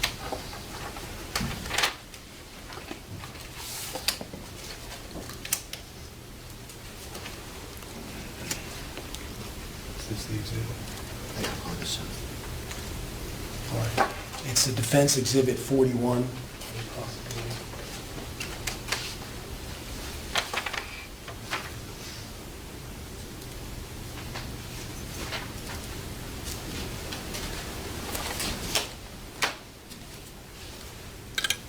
Judge, at this time, we would move into evidence Exhibit 41. They've been stipulated to in terms of authenticity and chain of custody. I don't know if the state's going to require me to lay a predicate. Certainly I can with the witness. It'll be a minute.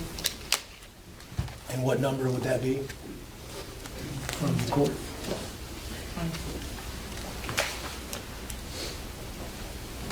Yeah, let's go ahead and publish it. Let's go to, no, next one. This is a composite of 3 photographs. This is 2060459 JPEG. Do you recognize that, Mrs. Reeves? Yes, I do. Okay, and what are we looking at here? That's in front of Curtis's seat. Is that the aisle that you were seated on? Yes. And so I'm pointing to the popcorn. This appears to be popcorn. Is that in front of your husband's seat? Yes. And the row that I'm showing pointing to, which appears to be right in front of the row with the popcorn, is that the row where Chad Olson was? Yes. Now, there's a little bag that looks like a candy down here that I'm pointing to. Do you recognize that? Yeah, probably. All right, maybe you can see it better up there. Oh. Can you zoom it in on, Mr. Shaw? Yes. What is that? Skinny cow candy, And how do you recognize that? because I took it in. Okay. Now, once you're seated there, what's the next thing that happens? Do you see Matt? I saw Matt at the end of my row, and he had blood on his hands and on his clothes. And he came down, and his dad told him to get me out of there, but he said, let me go clean up. Okay. And so, did he finally get you out of there? Yes, he came and got me. Okay. Where did you go? He sat me down at a table outside by the concession stand, and an employee of the theater told him he could have some bleach or something to try to clean up better. And do you want me to keep going? Yeah, tell me what happened. Did you stay there? I stayed there. Did you move at No, some point? Not at some point, but not then. Why did you move? I moved when Matt came back, and because people sat down. People came out of the theater and sat down, and they were talking about it. What were some of the things they were saying? I can't tell you. Okay. Go to Jack. She said she couldn't tell me, Judge. What's your choice? Hearsay right Well, it definitely wasn't going to be offered for the proof of the matter asserted, Judge, I can assure you that. At any rate, the witness said that she can't recall. And so now what happens? You're seated there, your son takes you away, where do you go to? We go stand in front of the concession stand. And what's the next thing that happens? Sheriff's deputies came through the front door, and Matt had his badge out. They had long guns. And Matt showed his badge, said that it was under control, but they just rushed past. Okay. And so do you wait there in the lobby?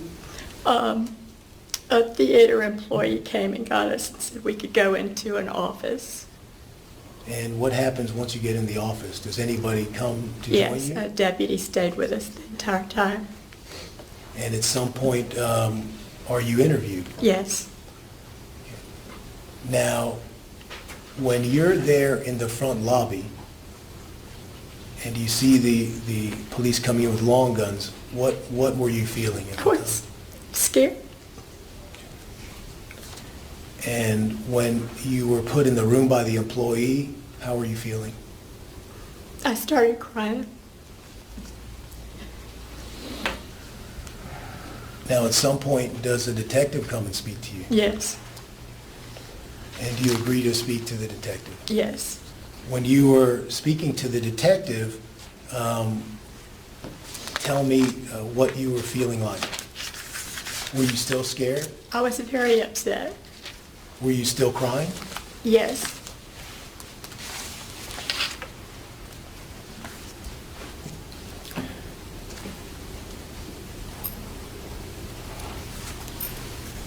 Now, in your statement, you tell the detective that your husband asked Mr. Olson to stop using his phone. Is that true? That's what I thought to be true. Okay. So do you remember your husband saying those exact words, stop, or do you remember us one word, or tell me what you No, remember? if I heard anything, it was the word phone. That's all I heard.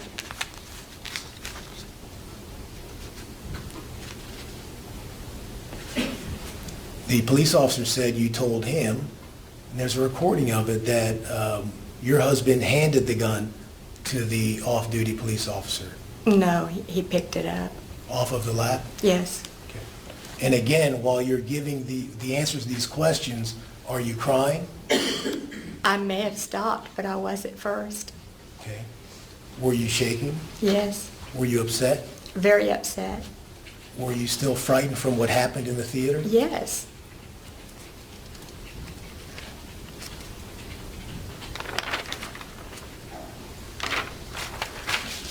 Did you ever hear your husband say, "Stop playing with your phone," No.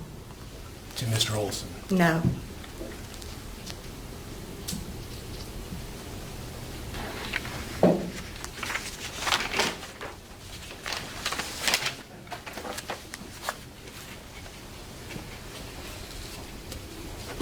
Yeah, I know we're getting there.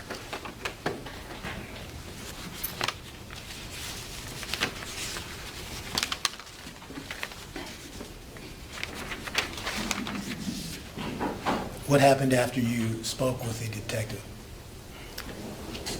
I spoke to 2 detectives.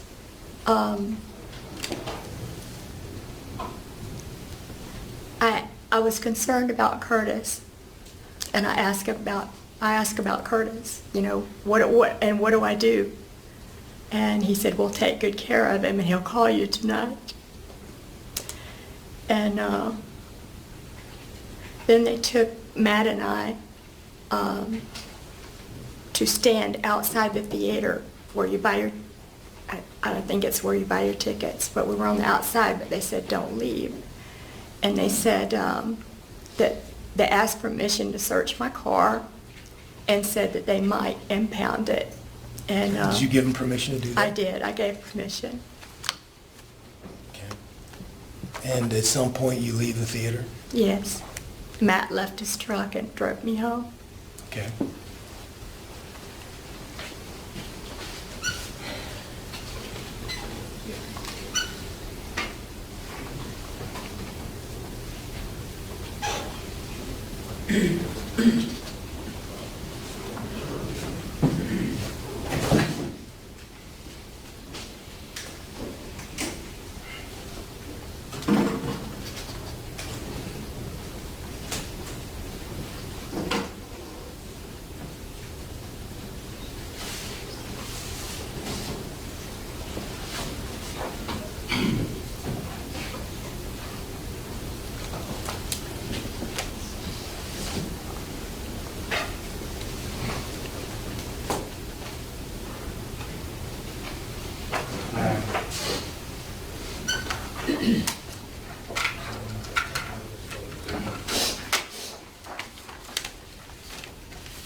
I have it marked now, Your Honor, I've shown the prosecutor what has been marked as Defense Exhibit 60. We're going to ask to have it marked by the court clerk. Mr. Martin needs to contemplate whether there will be an objection or not at this point. So if we can have this marked. It only gets marked when it comes in. All right. Whenever Mr. Martin's ready. Your exhibit number is where it'll be used before. Okay. In the meantime, may I approach the witness? You may. Now, without describing what it is, I want you to look at what's been marked as Defense Exhibit number 60. Do you recognize that? Yes, it's Curtis. Okay. Well, you're not supposed to say what it is yet officially because sorry. it's okay. That's fine. And is that a fair and accurate representation? In other words, is that what he looked like that day on January 13th of 2014? His left eyelid looks red. Okay. But I mean, that's him from that day? Yes. Okay. At this time, Your Honor, we would ask to admit Exhibit number 60 into evidence. Any objection? No, Your Honor. Go to the exhibit. Number 27.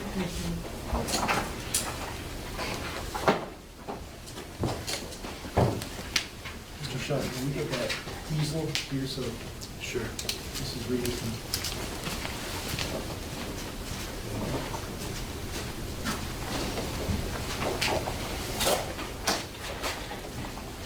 Your Honor, may we position it so that the court can see it? Where does the court want it so Mrs. Reeves can indicate what it is she's talking about? This is how big it is. Maybe right here? Or a little back further Okay. so everyone That's can fine. see. Probably by the podium. Okay. You come over. And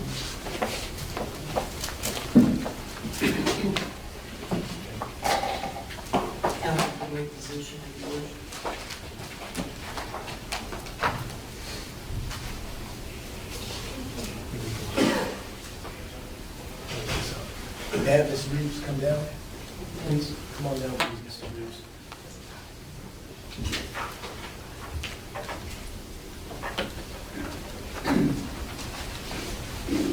Madam Clerk, this is number 25? 27. I'm showing you what's been marked as, stand to the side if you will, please, so the judge may see the photograph. I'm showing you what's been marked as 27. Who's that a picture of? My husband Curtis, And that's him from that day? yes. Now, you're looking at his face closely. You said that you saw some redness on his eye that wasn't there in the morning or wasn't there? I don't recall it being there. Okay, you certainly look at his face every morning Yes, for 50 years. yes, Okay, would you point to the court the redness that you indicated that you observed? right here. Okay, you're pointing to his left eyelid, Yes, and do you see any other redness? Could you want to look closer at his left eye if you have to? right there. Okay, and you're pointing to the corner of his eye. Is that correct? Yes, All right. While you're here, let's look at another photo. This one is marked Exhibit 63. You recognize this? yes, Okay, is that fair and accurate depiction of that day and what it looks like it is, in other words? You don't have to say what it is, but you know what this is? yes, I do know what it And is. it's from that day? Yes, Okay.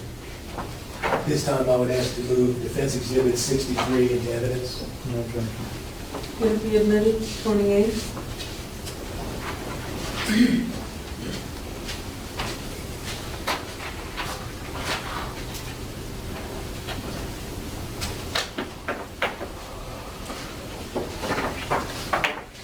Showing you what's been marked as number 20. Put that down.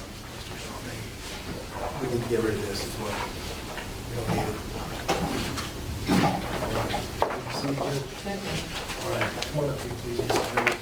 Showing you what's been marked, Exhibit 28. Do you recognize that picture? yes. What are we looking at? Curtis's hands after they had handcuffed him. Okay. Now, I'm indicating something that appears to be a cut on his middle finger next to his wedding ring and that finger. Do you see that? Yes, I do. Was that there that morning? I don't recall anything being on his hands. Okay, so you didn't see any cuts, bruises, or any injuries to his hands at all that morning? No. Thank you. You can take your seat.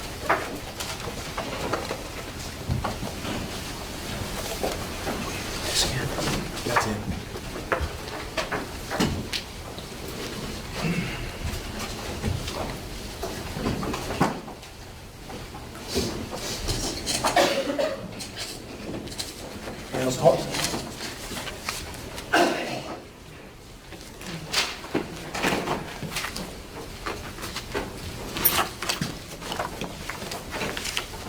Now, part of the process to get here involved you being questioned by Mr. Martin. Do you remember that? Yes, At a deposition yes, with a court reporter like this, yes, taking down every word? yes. And how did Mr. Martin make you feel with his questioning? Your Honor, I'm going to object. There's no relevancy there. Judge, it has to do, if he's going to impeach her with the statement, frankly, she was scared to death of him. She left there shaking like a leaf. She can testify to that if that's her. Okay. So is the court going to allow her to answer now? No, she hasn't been impeached. Okay, let me show you what's been marked. It's SM-13.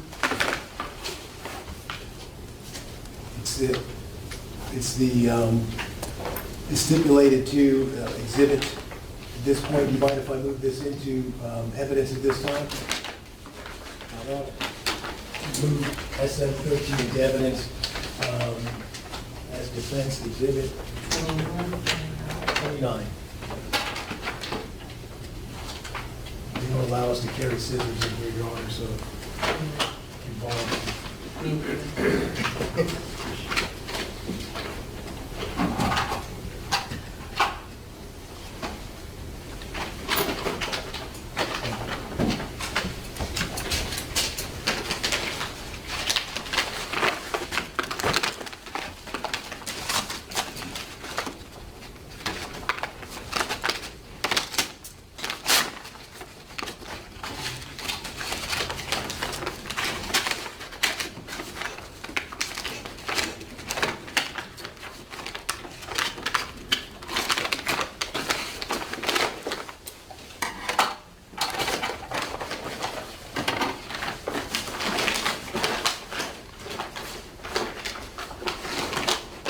is defense exhibit number 29. Let me show you. Do you recognize that shoe? Yes, Whose shoe is that? Miss Curtis's. And is that the shoe he was wearing that afternoon of that day at the theater at Lone Survivor? I assume so. And why is it that he bought those shoes? He bought those shoes because it was hard for him to tie a shoe. And these just tie by pulling on this. They fasten the same way my 5-year-old granddaughter's shoes do. We have a moment there.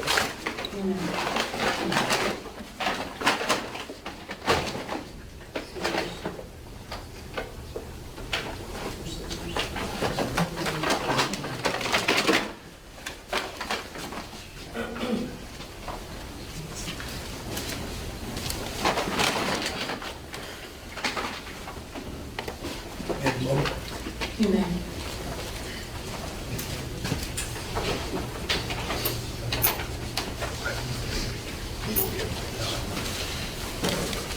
No further questions.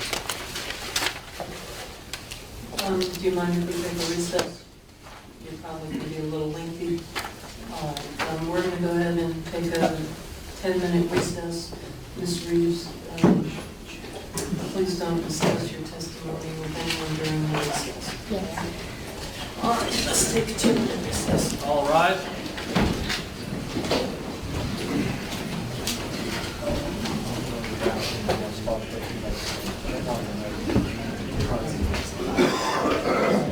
I'm just kidding.